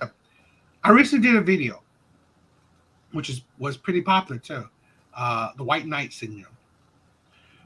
A man was in Walmart. This man with his family, his wife and his baby, right, was in Walmart. Saw this couple arguing. The man's literally putting his hands on the woman.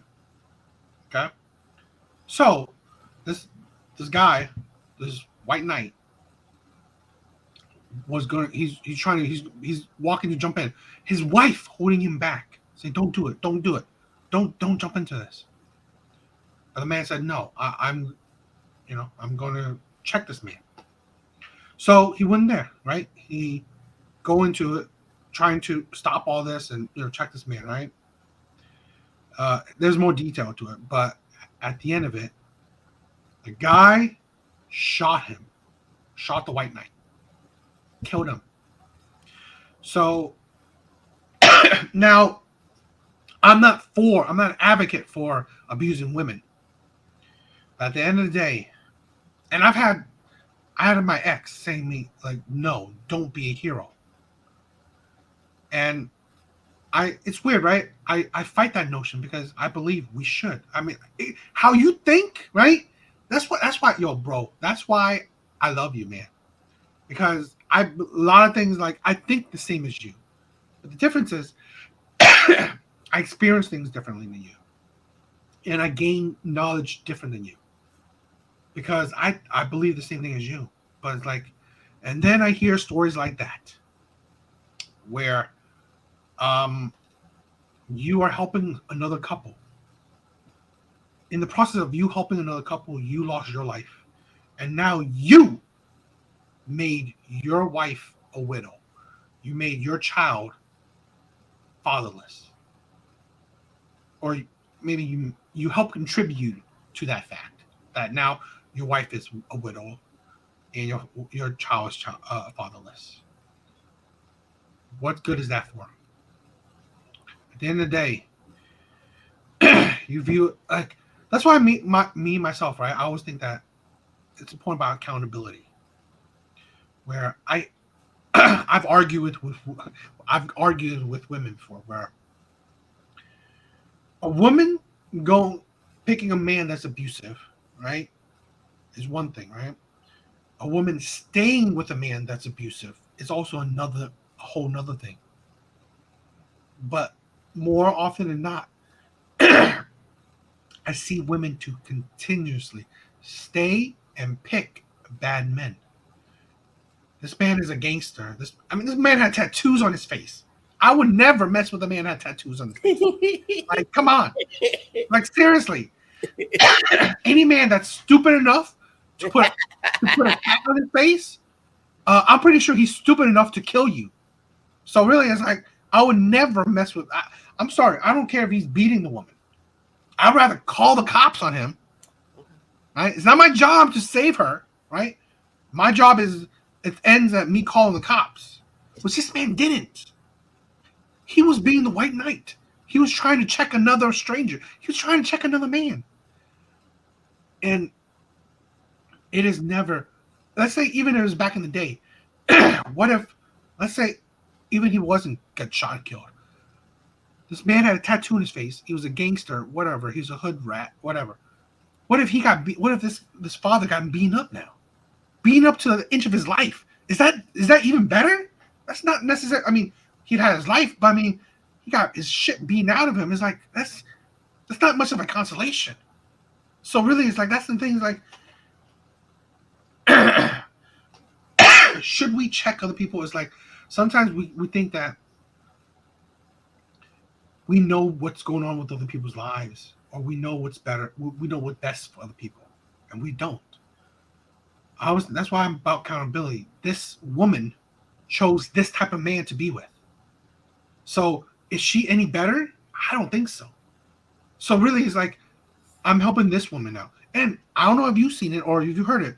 There's so many stories of people helping abuse victims, and those freaking abuse victims goes back to the man that abused them. Or I've heard it before. This is not a new thing. A man jumping in a situation where a woman's getting abused, and then that woman is beating up with that man too, because they will say, "Oh, you should mind your own business." Shit like that. That happens a lot. In this day and age, this is not comic book. Heroes are not praised, really. At least average heroes are not praised, right? Being a hero doesn't get you a medal all the time. Most of the time, it will get you killed or beaten up, you know? So it's like, at times, like, no, I don't necessarily think men should check other men. But I mean, I do know that men do. And in that situation, man was going to. So it's like, now, isn't, to an extent, I mean, it depends on what we're talking about at any given time, but isn't what we're doing a form of checking other men? See, this is the thing, right? The thing, I've always said this, right? Mhm. Good men want to be good men. Bad men will stay bad men. What we're doing is not checking men. What we're doing is, one, giving knowledge to men. Two, helping push men to be the best version of themselves. Now, let's say this. If a man coming out of jail or a man that just shot a man or shot a person watch our shit, do I think he's going to... Do I think I'm changing him? No, I don't. No, I don't think so. Right? So really, it's like that's the end of the day, right? I was like, we're talking about this, right? There are good people, there are bad people. To think that you can change bad people into good is you're delusional. You're not Gandhi, you're not Mother Teresa, you're not God. You know, you don't have the power to change hearts.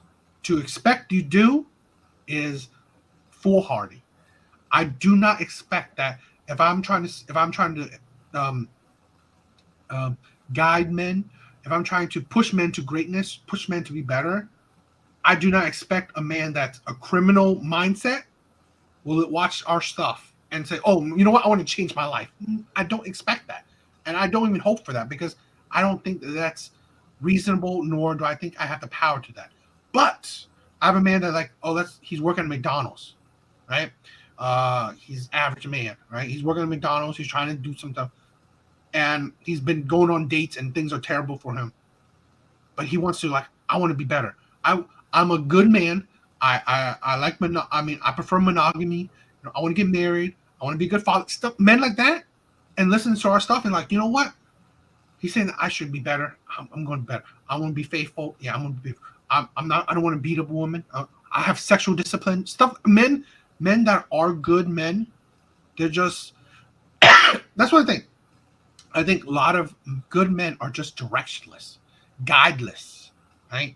Or have no support system. And this is what I want us to be, right?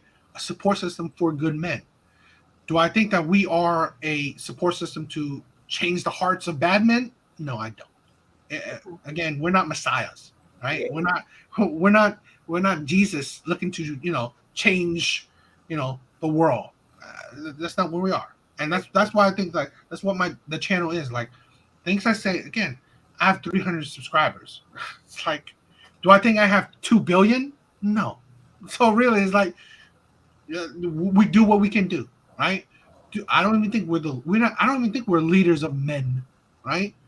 But I do think that we are men that are trying our best. We have opinions, and we're just giving it out. And if we can help certain men, great. If we can't, well, whatever. We can't. We're going to do what we can do. That's the thing, right? That's why. So then I guess, because you made the point earlier about like things like, I guess if we focus on the part about domestic abuse being underreported, and I guess and before you continue your thought, if you could keep it, what I wanted to say, right? When we're talking about how you're talking about like men, I think, let's say this: men and women, we're human beings with emotions. Where, let's say there's statistics, right, that lesbian couples have a higher domestic violence stat than hetero couples. So what's the key? What's the key dynamic of that? Women. Now let me say this because I'm gonna be even deeper in that. What's the key? What's even more key dynamic is emotion, right? When you can't control your emotions, right? And women are usually just people that just let out their emotions. So, and let's say domestic violence, and I don't condone it, but you got to think let's think about the steps, right? I always think about, when you were talking about it, I was thinking about, yes, men that beat their women is terrible. Those are shitty men, right? But I think we're missing a little step, right? Where women don't understand the power they have. A woman that nags on a man, a woman that verbally abused a man, well, the difference is men are emotional creatures themselves, right? Men have emotions. The problem with men is that when when it comes to men with emotions, is that men have the power as well. They have physical power.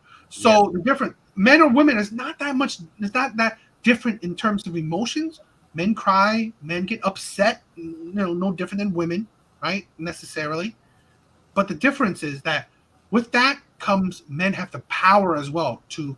If a man punches a woman, well, it's going to hurt a lot more than a woman technically punches a man. But women will. There's races where women is nagging on a man, hitting on a man. It only comes to a certain point where here's a story of mine, right? A terrible story of mine where I had a girlfriend. We were arguing back and forth, heated argument.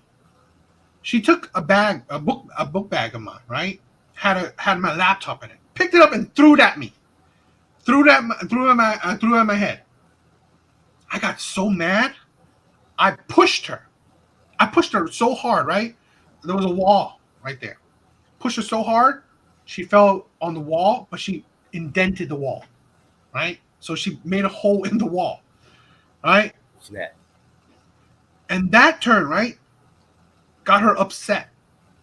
So she ran into the bedroom.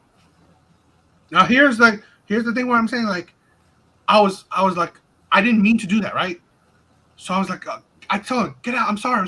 Come on, just come out the door, right? Because I wanted to kind of say sorry, but I was still mad, right? But this is where I'm saying I'm blinded mad. These are emotions. These are high emotions, right?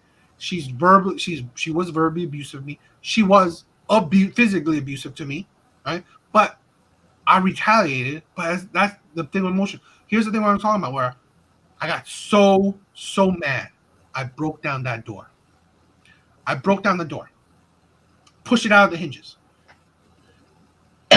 She got upset. She left that place, went to her friend's house. But the key thing is that at the top of the ledge of that door, right? There's a ledge on the door, the frame. There's a key to that door.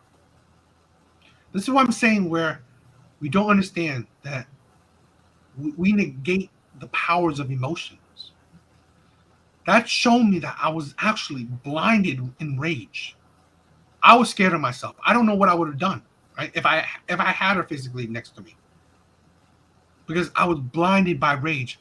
And this was a rented place, so I had to fucking fix it, right? Because I'm renting this shit. Yeah. So if I had taken the key, if I had think calmly, right? Because later when I saw the door broken down, I looked up and I saw the edge of the key. I could have took that key and just unlocked the door. But that's the thing where we think men are so stoic, so emotionless, that we don't. And if it's not violence, men don't have no emotions then, right? But that's the thing where we don't sympathize with men, and this is why I'm saying where I don't like men being at the bottom, because then people don't sympathize. They don't understand men's feelings. They're so sympathetic, so empathetic, for women's feelings, right? Their hormones, the time of a period, whatever emotions women have, they understand it. They're sympathetic towards it, right? But we don't understand how men. And I can tell you this, right? I've never been that type of Dan ever again, because hell, that scared me. The man that was I was not thinking straight at all, right? I didn't think straight at all, where I was so stupid that cost me money, right?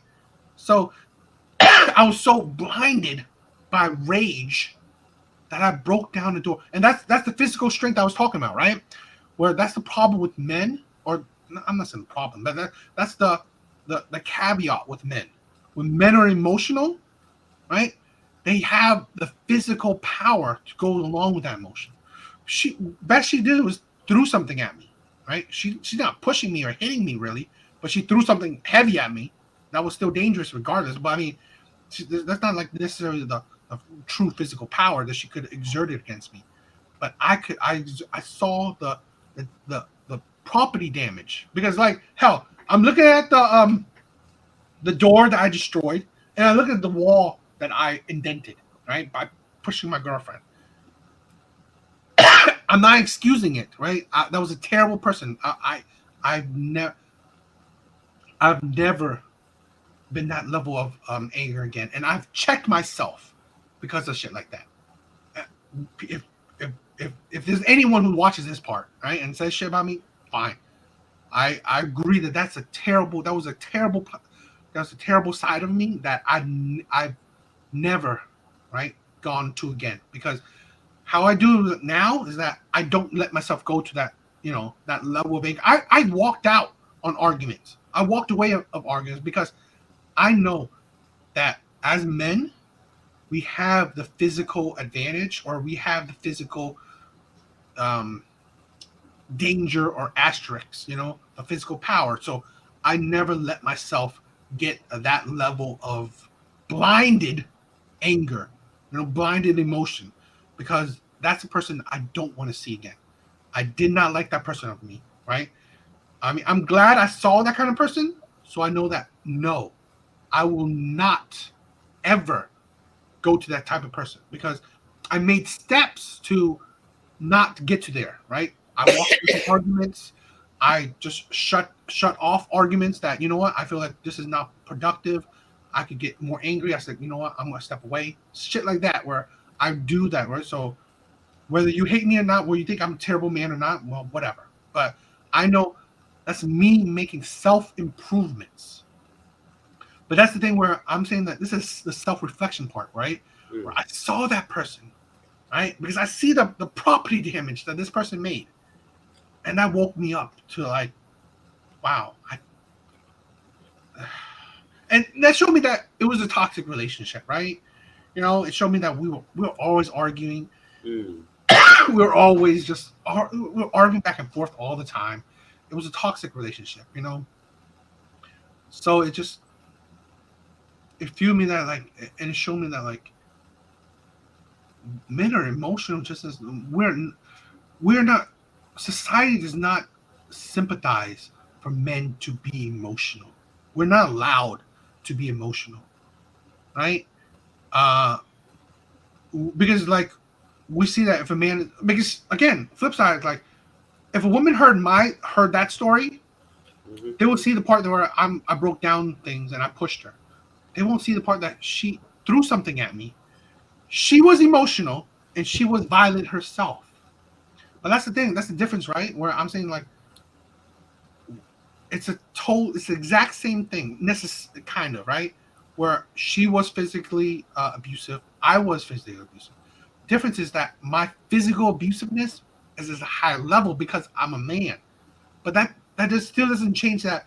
It's still, if I take away the image of gender, it was still a physically abusive thing, right? Where we don't sympathize, where men are emotional as well. So really, in domestic violence situations where I don't agree with it, right? I don't agree with domestic violence situations, right? But we don't understand that human beings, right? The natures of human beings, right? We get emotional, and men sometimes can't control their emotions because women can't control their emotions as well. It happens to both. I definitely don't agree with men just out and right. I mean, there are situations where men just be abusive to be abusive. That is disgusting. But we have to also understand that there are situations where women is arguing with a man is arguing with woman, shit will happen.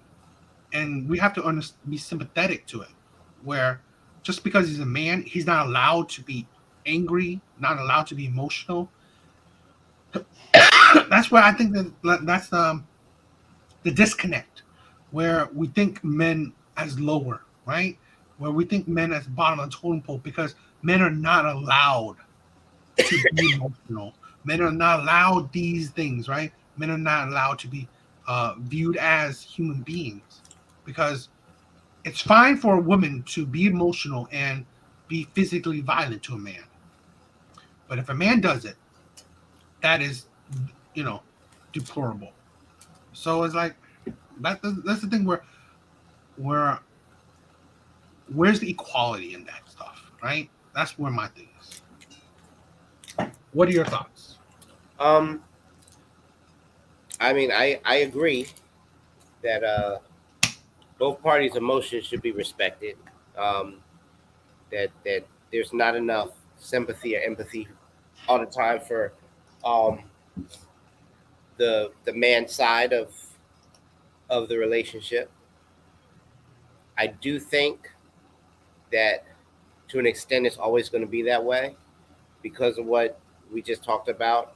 We do have in most situations we do have the physical advantage, so it is more often than not a bigger deal. Um, and when women are domestically violent towards a woman, but so some of that I don't know if that'll ever change. You might have to accept that. And I think what I was trying to get at earlier was that not that I think that you should step into other people's business or that you should always be like the example you said, turn into a white knight and get yourself Mhm. shot. No, I don't think so. That's scary. But but when when guys act out and become abusive and it's not most men, it's a small, loud minority. But when they do it, it reflects badly on all of us. Just like when Keke when Keke raps about not need a man, and and and now all strong independent black women are disrespectful to men. I guess you know we should do our best not to. It's a cycle. It feeds each other, right? Right. So I don't know what the solution is, but I know that kind of happens, and so by keeping ourselves disciplined and being the best man you can be, You know, that's I guess. this is the thing where I don't know if this, I don't know if it's going to be the solution, Uh, but I feel like this is the path to the solution. Is stuff okay. like this, right? Where I agree that I mean I think men should be stoic, or in the sense that men should be in control of their emotions. Control. Yeah, that's what I was saying. I also think that things like this, right? I hate it when people say like we should take the podcast, take men out of podcasts, and take out the mic from men because that's the same thing we're producing over and over again. Where you hear my story, right? It's a terrible. I mean, on the outside it may look like a terrible story, right? But this is a thing where were you saying that we should check men? No, I don't think so. But what we should do is this: talk, have good conversations with other men. Why I like these, these videos or the videos I've seen and stuff like that is where we give information to men. We let men know that you're not alone. We guide men. We like how I give men my experiences and show them that like I learn from them. I truly self because and why I think men don't really need therapy in a sense, right? If they could have good self reflection. I reflected that. That type of man right there that I described was one of the low points in my life. One of the low points of a type of man that I don't agree with. I value him because he's shown me that I can be very emotional. Yeah. But he showed me that I must control it. I must control that emotion. Right? I must regulate it correctly. I must not let it control me. The sad part is that women are allowed to let go of their emotions. Men are not. But that is, like you said, the burden that men carry. That's the burden that men carry that we are not necessarily allowed to unleash our emotions fully because it's the burden of men. It's the burden. That is the burden to be a man. Yeah. To control, to regulate our emotions because our emotions are just too powerful, too strong. Emotions are Emotions, regardless, are too strong and too powerful. Problem is, within a man, it comes with the physical body as well, physical power. So this is platforms like this, which I hope will hopefully become bigger, is the thing where I'm saying that this is how we check men. This is how we help men, is to guide men to share that. Why I share that story is that it may paint me in a bad light, but I don't care, because I wanted to paint me in a light that I understand some men. I've been there. I'm not perfect. I've struggled a lot of my life. I've had problems with women. I have problems with my emotions. I have problems with, self-esteem, insecurities, whatever, name it. I've had a lot of problems. Things that I keep on improving. I keep on bettering myself. I keep on trying to be the best version of myself. Because one of that things, I've never been that kind of person. I've never been that emotional ever. Right? Ever since then, I've never been that emotional. I've been emotional, but I've never been that version of emotion, right? And that's the thing. And that's why I want you in this show too, right? You give more a different perspective, your life experiences, your values, things you've been through. This is the thing where I know that if we grow this, you could be a big part in this. Where this is what I said, right? This is how you could check men, or how you can be an impact. Hell, one of the things you growing up, you told me that you wanted to be a pastor, right? Although, things happen, life happens, shit like that. But I think this is a new way to impart knowledge onto men, to impart your sense of morality, your sense of character onto men. There's no different, right? There's no difference than leading your own flock, right? And I believe this is the thing where I think there's the issue with men where we have nobody, right? That's why I said men are at the bottom. But this is why I want to step up and say that I'm here for them. We're here for them, and I hope you join this journey where we talk, we talk about our emotions, talk about our thoughts. If you could come in here, it's like, oh, women this, women that, but we could talk about, like, what? Yes, things are shitty, but you know what you can do to absorb the knowledge, process it, and still better yourself, still have a better mindset, still know what to navigate the dating market, navigate how to, interact with women, navigate, fine. If women are terrible, you know what? I'm going to focus on myself. I'm going to focus on other things. I'm not going to like, I'm maybe like part of that. You're probably on a different camp where I say, like, yeah, a lot of things, shit, women that, women this, but like, what? I'm not necessarily holding against them where, I'm going to like take that energy and focus it on myself and improve myself, and focus on myself, focus on other purposes, right? Like I said, this bull is like, he's focused on his writing. I'm focusing on this channel. I'm focused on building my wealth. Those are the things we could do, right? Where we put that energy to better use, right? I blame a lot of things on women too, but you know what?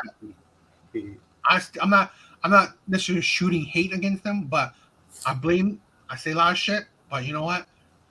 I refocus it and, be a man of purpose, being a man that's driven for something else. So, what you got anything else to say? Man, no. Except this is a dope conversation. Yeah. Well, you know what? Fine. So, like, let's, for our outro, right? Let's talk about something that has been hitting since we haven't been talking for a while. Has been hitting the social media. Snow White and the Seven Dwarfs. I heard about this. Ugh. Let's get get some of your thoughts on it, and then that's where we end on. Okay. All right. It's not going with the last album, but we'll talk about whatever. This is our podcast. Yeah, we'll talk about whatever. All right, I'm not completely clear on what like the final version is. Are they really like getting rid of the dwarfs and it's just gonna be Well, one dwarf only. friends? One dwarf, Yeah, 6 regular size people. Yeah. Yeah. So a Latina for Snow White, and then black and white regular size people. Which, here's my thing, right? Uh-huh.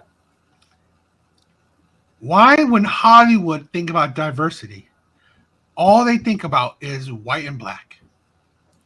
That's it.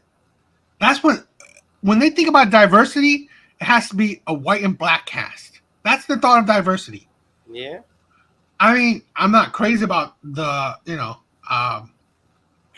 regular size people for 7 Dwarfs, but the cast is like, I think, what is it? I don't know, 3 men, 3 white men, 1 black man. I don't know. I'm guessing, and definitely a black woman and a white man dwarf. It's like that's your view of diversity. I mean, like Hollywood is disgusting. I mean, like Asian people can't get no love, but but that's the thing where this is weird, right? But I sold out on my Disney stocks. Oh, really? Yeah, because I think that Disney is a piece of shit right now with their whole woke shit. You know, they lost almost $1 billion this year. Yeah. With all their movies and all this stuff, it hasn't gone that well. And now with this debacle, it's insane. I'm definitely not part of this camp where I don't just watch any crap people put out. Some of you might like it. I didn't watch the Little Mermaid because I didn't care for Little Mermaid to begin with, even if it was the cartoon. So put that aside. I definitely don't care about it now that they changed the ethnicity. That doesn't add in any drive for me to watch it more. And now first of all, I don't care about this Snow White and the 7 Dwarfs. So I was not, I wasn't eager to watch that either. And now I definitely ain't eager to watch it. So that's the thing where Disney's rehashing shit, but it's like they're not making it anything. To be honest, right? What I think what they're doing is like they're baiting people.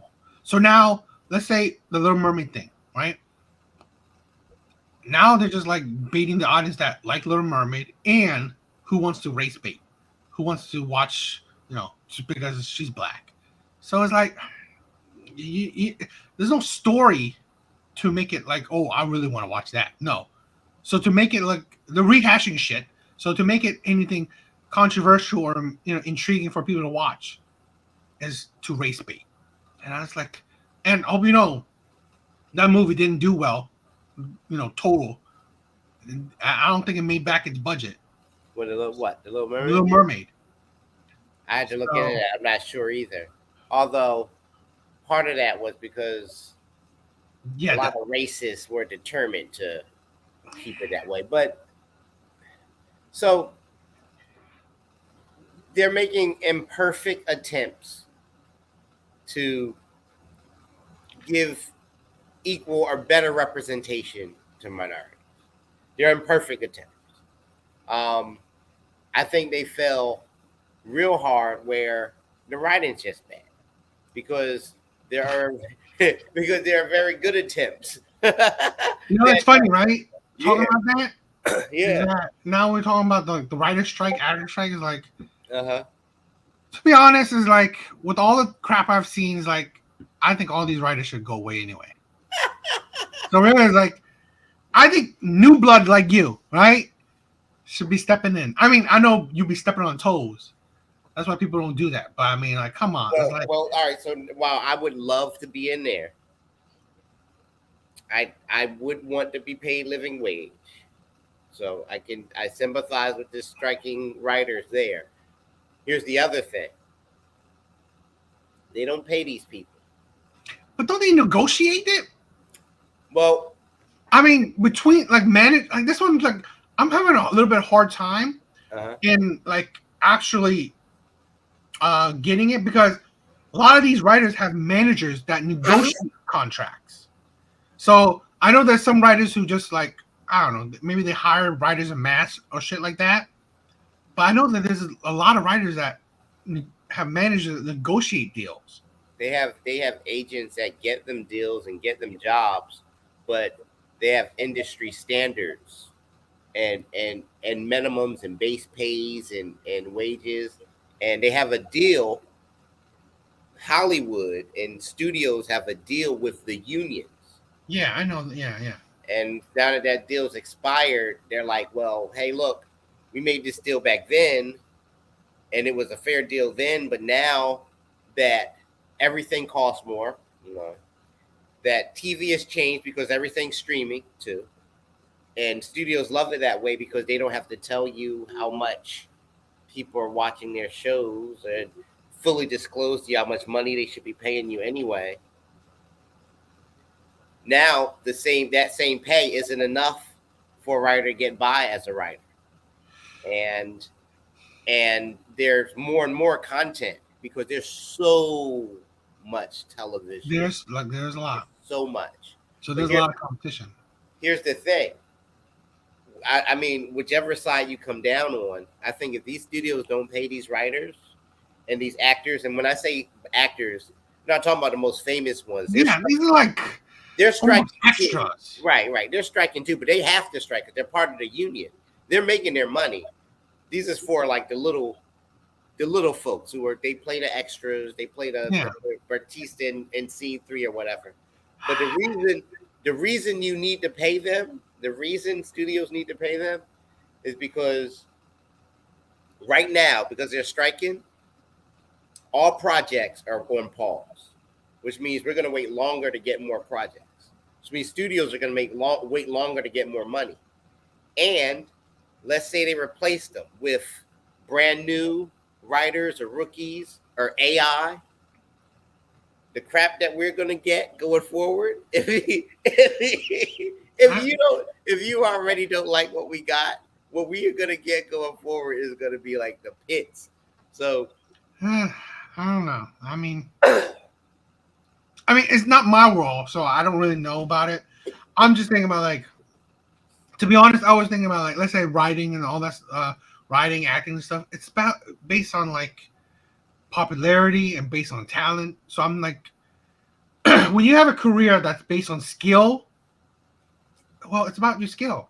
I mean, if you're an amazing writer, there's a high chance you will get top billing, top dollar. So it's like now, but I kind of feel like the writer's strike, or it's more for people who's mediocre, people who just this average, the average one, right? I guess you're right. They want living wages, but I mean, you gotta think, right? What I've heard is like they get sporadic jobs anyway, right? They get one project this month, and then a couple months they don't get a job, right? They don't have nothing. So it's like, maybe I never think of it because it's a job that, personally, I don't think it's entertainment. I always think that, let's say, the entertainment world, sports world, I think they make absurd amount of money. They benefit people on entertainment scale, but it's like they get paid more than teachers. So it's like I can't. Me personally, I know that you're a writer yourself, so you think it differently. But I mean, me personally is like, I don't think the average writer, right? Let's say this, right? If you came out right now and you sent a script to somewhere, right? It get picked up, but it's nothing special. If you get paid whatever, I wouldn't complain. But let's say you got paid whatever for one script. You get paid for whatever for another script.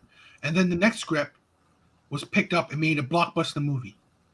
Well, then it showed you that your skill was treasured, right? So let's say if after that blockbuster movie, you better be making bulk of money. But that's the thing, because like I've seen skill, because like let's say this. I saw this one clip, right, where this guy was complaining that he wrote She-Hulk, and he got like $900 residual. You wrote She-Hulk. That was a piece of crap anyway. In my opinion.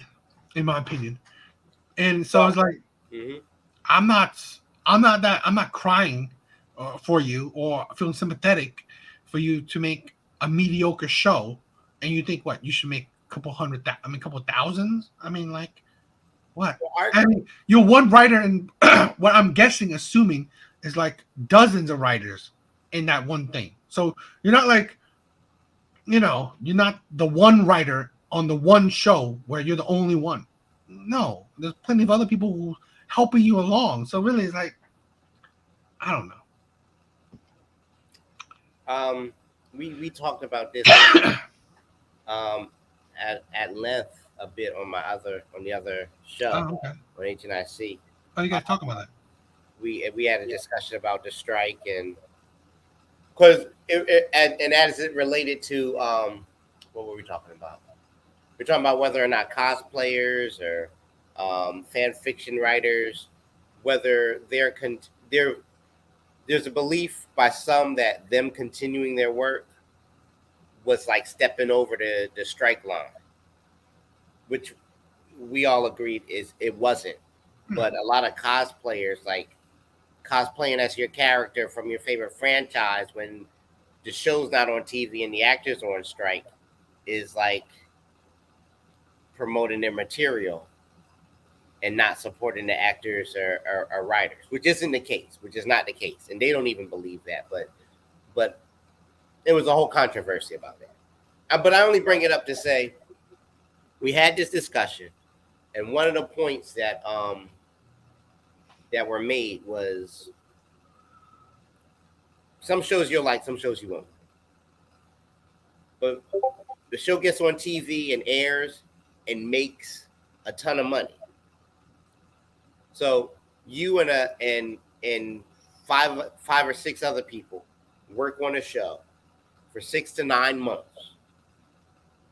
You've got a contract to work on that show for 6 to 9 months. And you don't know whether they're going to air it.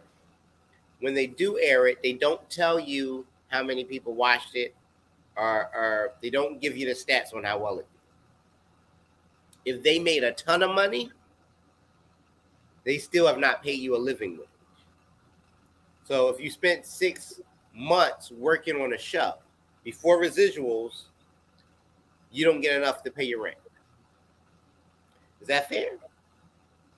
Because the company that hired you knows that they're going to make buku money. Shouldn't they pay the people who are making the show enough to pay their rent? Let me give you a thought. What you're thinking about this, right? We always talk about the success of something. Mm-hmm. Okay, so let's say this. Let's say a movie like Little Mermaid, right? Or you know what? Let's say a movie like Flash. When it's done, right? The Flash movie's done. Everyone who worked on it is paid. The writer, the light production guys paid, right? But at the end of the day, the studio lost a couple $100 million for it. So should the people who worked on it help pay that back? No. Because if you want you're in that scenario you're talking about, people will share in the success of something, but they won't share in the failure of something. But the person who, and again, who am I? I'm not making the millions, right? I'm not big business. So, but I also understand that, let's say it was flipped on, let's say if it's a company that let's say me and you own a company, like this company, right? We make this Devil's Advocate big. We have over 1 million subscribers. Who knows? And then we make it into a company, a brand name, right? Shit like that. We worked on this for years. Me and you doing this for years. And now we brought in people. We worked on this blood and sweat and tears all this time we spent. And then we put money back into it. We did all this stuff. So now we're at 1 million subscribers. We hired people. right? We're paying people to do production work, paying people to do all this stuff. But now, after like another couple years, right? We are losing subscribers. We're losing people, and things are tanking for us. Our business, our brand is going down. So now all the money we put into paying people, put all this money we putting back into the thing, we're lost. We're losing it, right? We lost it. So now should I get money back from the workers? No, because we paid them to do a job.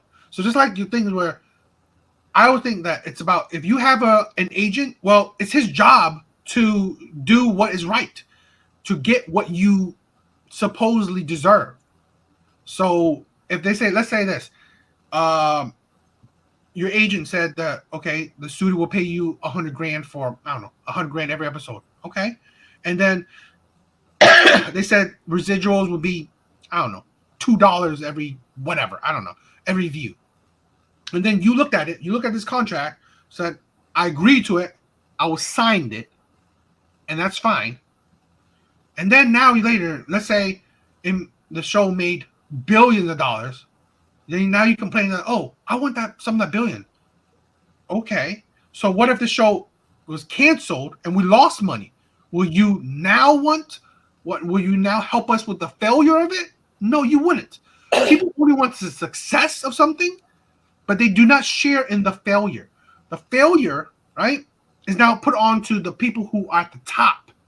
And again, I'm not someone who like, oh, I'm going to cry for Disney. I'm going to cry for, I don't know, Apple, who's losing millions. No.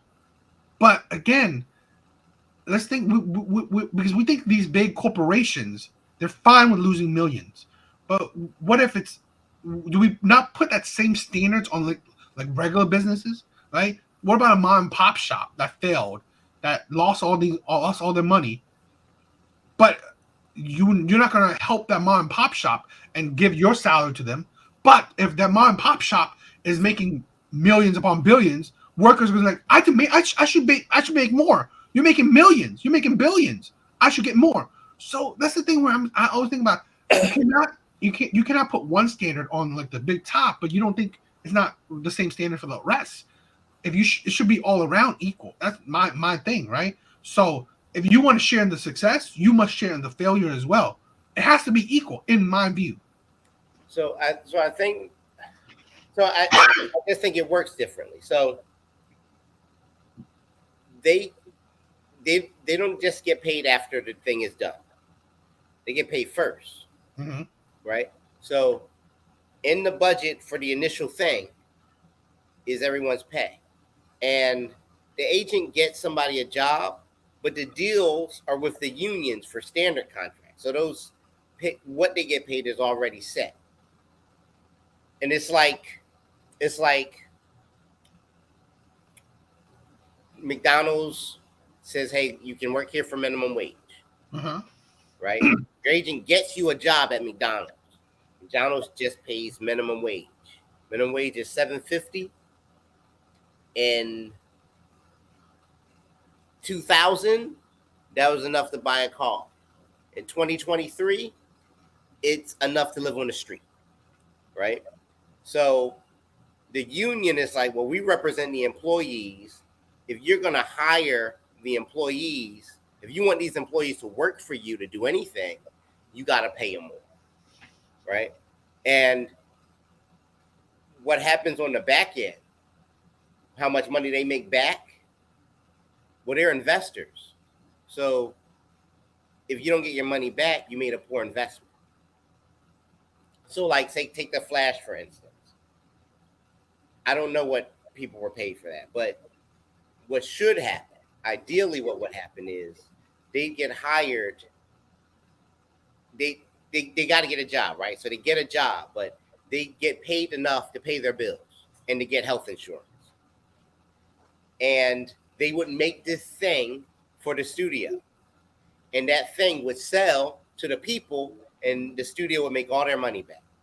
Now, if the studio invested in Ezra Miller when he is a criminal, they made a mistake because the audience doesn't want to see him and the movie tanks, right? but everybody suffers, including the writers, if the movie tanks, because if the movie tanks, they don't get residuals. Yeah. Those are the payments that come on the back end. Yeah. On the front end, what they're saying is, well, hold up, we're going to stop accepting work from the door before we even talk about how much money the project's going to make. We're going to stop accepting work from the door because you don't pay us enough for it. If I'm going to spend this much time working for you to make a thing, you have to pay me enough to make it worth it. And they're saying it's not worth their time. No, I do agree that like I get that, like the initial whatever, the minimum wage thing. Yeah, I understand that. But I see it as like again, it's a weird job, right? It is a weird job. Entertainment, because it's so sporadic. Because you don't work a normal schedule.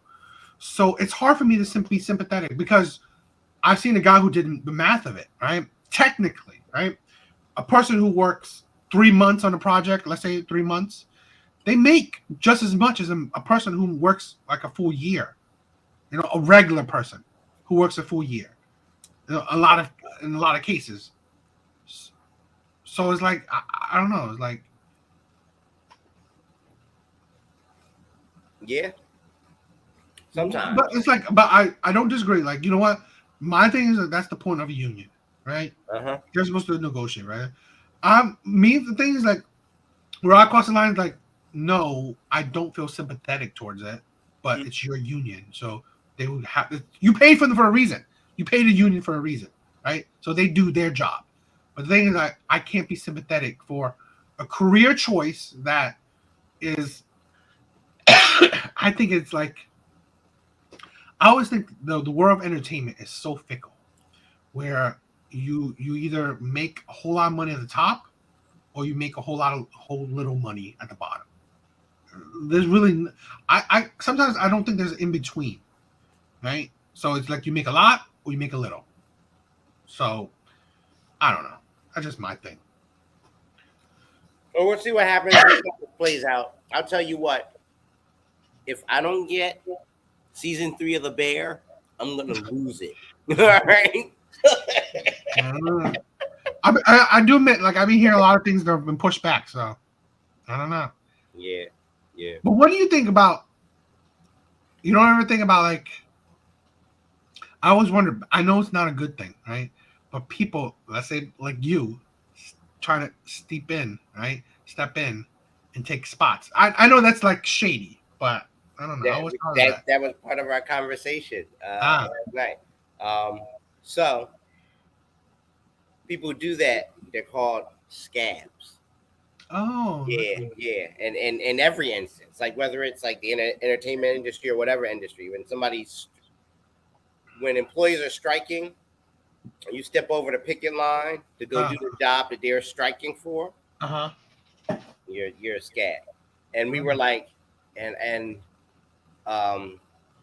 Curtis, King Curtis, the host of the show, he was like, well, let's say that the studio offered you a big old check, $5,000, all expenses paid, flight, hotel, food, everything, to go to San Diego Comic-Con and promote this movie that the actors won't promote because they're on strike, in clear violation of the union contract.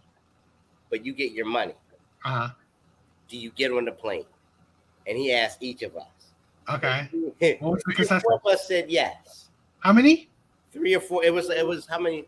Like two. I think 2 of us said yes. It was 7 of us on the show. Oh, 2 said yes and 5 said no? Said yes. Yeah, I think 2 said yes and 5 said no. I said no. Really? Yeah, I said no specifically because it's my hope to be part of that union one day. Really? Yeah. I want to be so. If the way it works in Hollywood, if you write like a screenplay that gets produced, you get paid for it. You're automatically enrolled in the Writers Guild of America, either East or West, depending on where your production is based, I think. And to get jobs going forward, you have to be part of the union. Do you? I thought the bigger people don't. Because the unions got agents. They're all part of the union. They're Really? represented by an agent, but they are all part of the union. All your biggest. That's why all those actors are on strike. They have to strike. Cillian Murphy, Robert Downey Jr., the whole cast of Oppenheimer, right? Uh-huh. They're not promoting Oppenheimer because they are on strike, because they are all part of the union. Really? Yeah. So but then how could you even find anyone who's not who could? I mean, you can find. I mean, the only way you find a scam is someone who's never done nothing. I mean, if that's why they were talking about cosplayers. I mean, if you want to promote it at a Comic-Con, you could get a bunch of cosplayers and influencers and personalities, and you can pay them to come promote the movie, right? Well, then I would do it. I mean, it's not like I care about ever being a part of it. There you go. See, Okay. So no problem. I wouldn't, but that's because one day I would want to be part of the union. Well, I thought right. I thought because I guess now I know that at a certain level you don't, because what's a good union when your agent is picking I don't know, projects that you're making millions off of. So I didn't think that the union would be that important anymore. The contracts you sign, you do pay a fee to the union, but they represent you to make sure that one, you get paid, two, you get paid on time, and what the hell's the agent for? To get you in the door. He's not the back end stuff. He does has nothing to do with. In fact, you probably need to be part of the union to pay your agent because he gets 10%.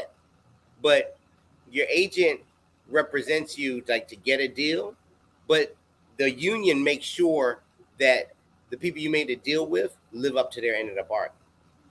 I thought the agent would do that. God damn. No, no, that's not the agent. That's a world I don't know about. That's an annoying world then. Yeah, it's a lot going on in Hollywood. Well, you know what? I'm sorry. That is why I think social media, right? YouTube, all this, and TikTok is trumping the entertainment world. Yeah. So much red tape. So much managers that don't really do anything. It's like, that's why you need an entourage, because you need so many people to do so many different things. It's like, come on, just have one person do the whole fucking thing that you need. That's ridiculous. But anyway, it was a fun show. Any last thoughts? No, man, just I had a blast. I still like Keke Palmer.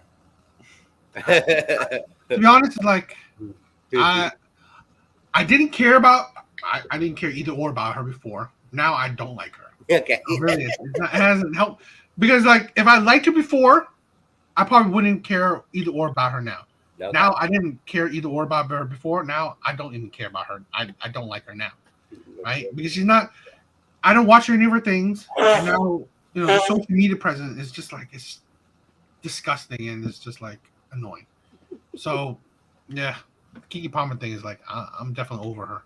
I mean, like the video we watched about her before, right? Talking about the cheating stuff, like it kind of swayed me a little bit.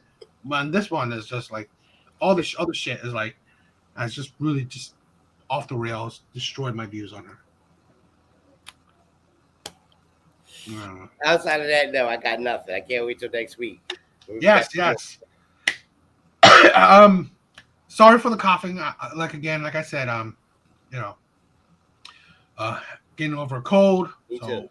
Yeah, it's the season. It's just it.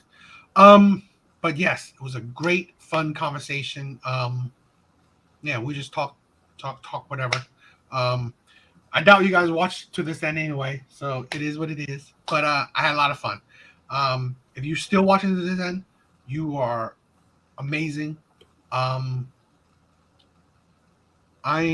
loving all the support. I really want to grow this channel as big as it can be, and people like you, definitely if you're still watching, are the reasoning why I want to push this as far as I can go. Thank you for everything. Yeah, definitely check out next time. We'll continue on the good conversations. Later, guys.